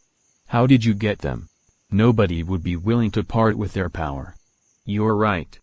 Which is why you don't want to know how I obtained these powers. Inko looked at the man. Have you killed people before? Sometimes. Then you're a villain. The man chuckled. I suppose I am. Is it a side effect of your quirk? Do you hunger for these superpowers? The man gave Shida an incredulous look. How did you know? You hesitated before giving my quirk back. And you seemed to get a little shaky as you gave it back. It's like you were hypoglycemic. The man whistled. You noticed all of that? Shida nodded. I notice a lot of things that others don't. For example, your pinky finger on your left hand twitches every so often. It's a side effect of a quirk you have, possibly an emitter, but it's not emitting any energies, nor am I detecting any with my quirk. It's puzzling. The man burst out laughing. Wow. You're pretty smart. The twitch is a side effect from a specific mental quirk. The constant stimulation results in a few nervous tics. The main one is my finger. Shida looked deep into the man's eyes. So then, if you hunger for quirks, why did you give mine back? The man remained silent, before turning away. It's because you didn't call it villainous. I called you a villain. But you didn't freak out when I took your power. You didn't scream at me. You were in awe. Shida looked at her hand. You hear that a lot, don't you? Yes. I do. The two sat in silence for a while. Shida cleared her throat. I'm the same way. How so? I have all of these theories in my head. Yet nobody pays attention to them. I get called a fool a lot. I've also been called an idiot, a child. The man in the suit chuckled. Then I guess we do have that in common. Shida nodded. The two sat in silence yet again. So, why are you crying? Shida looked at the man next to her. The principal of U.A conned me. I graduated today, but I'm unable to receive a hero license due to false accusations of using illegal substances. I have a diploma. But a hero diploma is only good for becoming a hero. The man nodded. Interesting. Would you like a job? Shida looked at the man. A job? But aren't you? Don't worry. I won't ask you to kill anybody. I just want to ask if you'd become my research partner? Shida felt tears brimming in her eyes again. You want me to be your partner? The man nodded. I think that you can help me quite a bit, and in return, I can help you. What do you say? Shida grabbed the man's hand and smiled. Yes. I'd love to. Good. What is your name? My name is Shida Tatsumaki. What's your name? My name is Hisashi Shigaraki. So now you know. Inko. Shida had, well, she had some rough spots in her life. It was a blessing meeting her. The years that we Click. Lo? Any? There? Hello? Oh good. We're back. I don't know what that was. Maybe just a glitch in the recordings. I'll work on figuring it out. Until next time. Sushi out.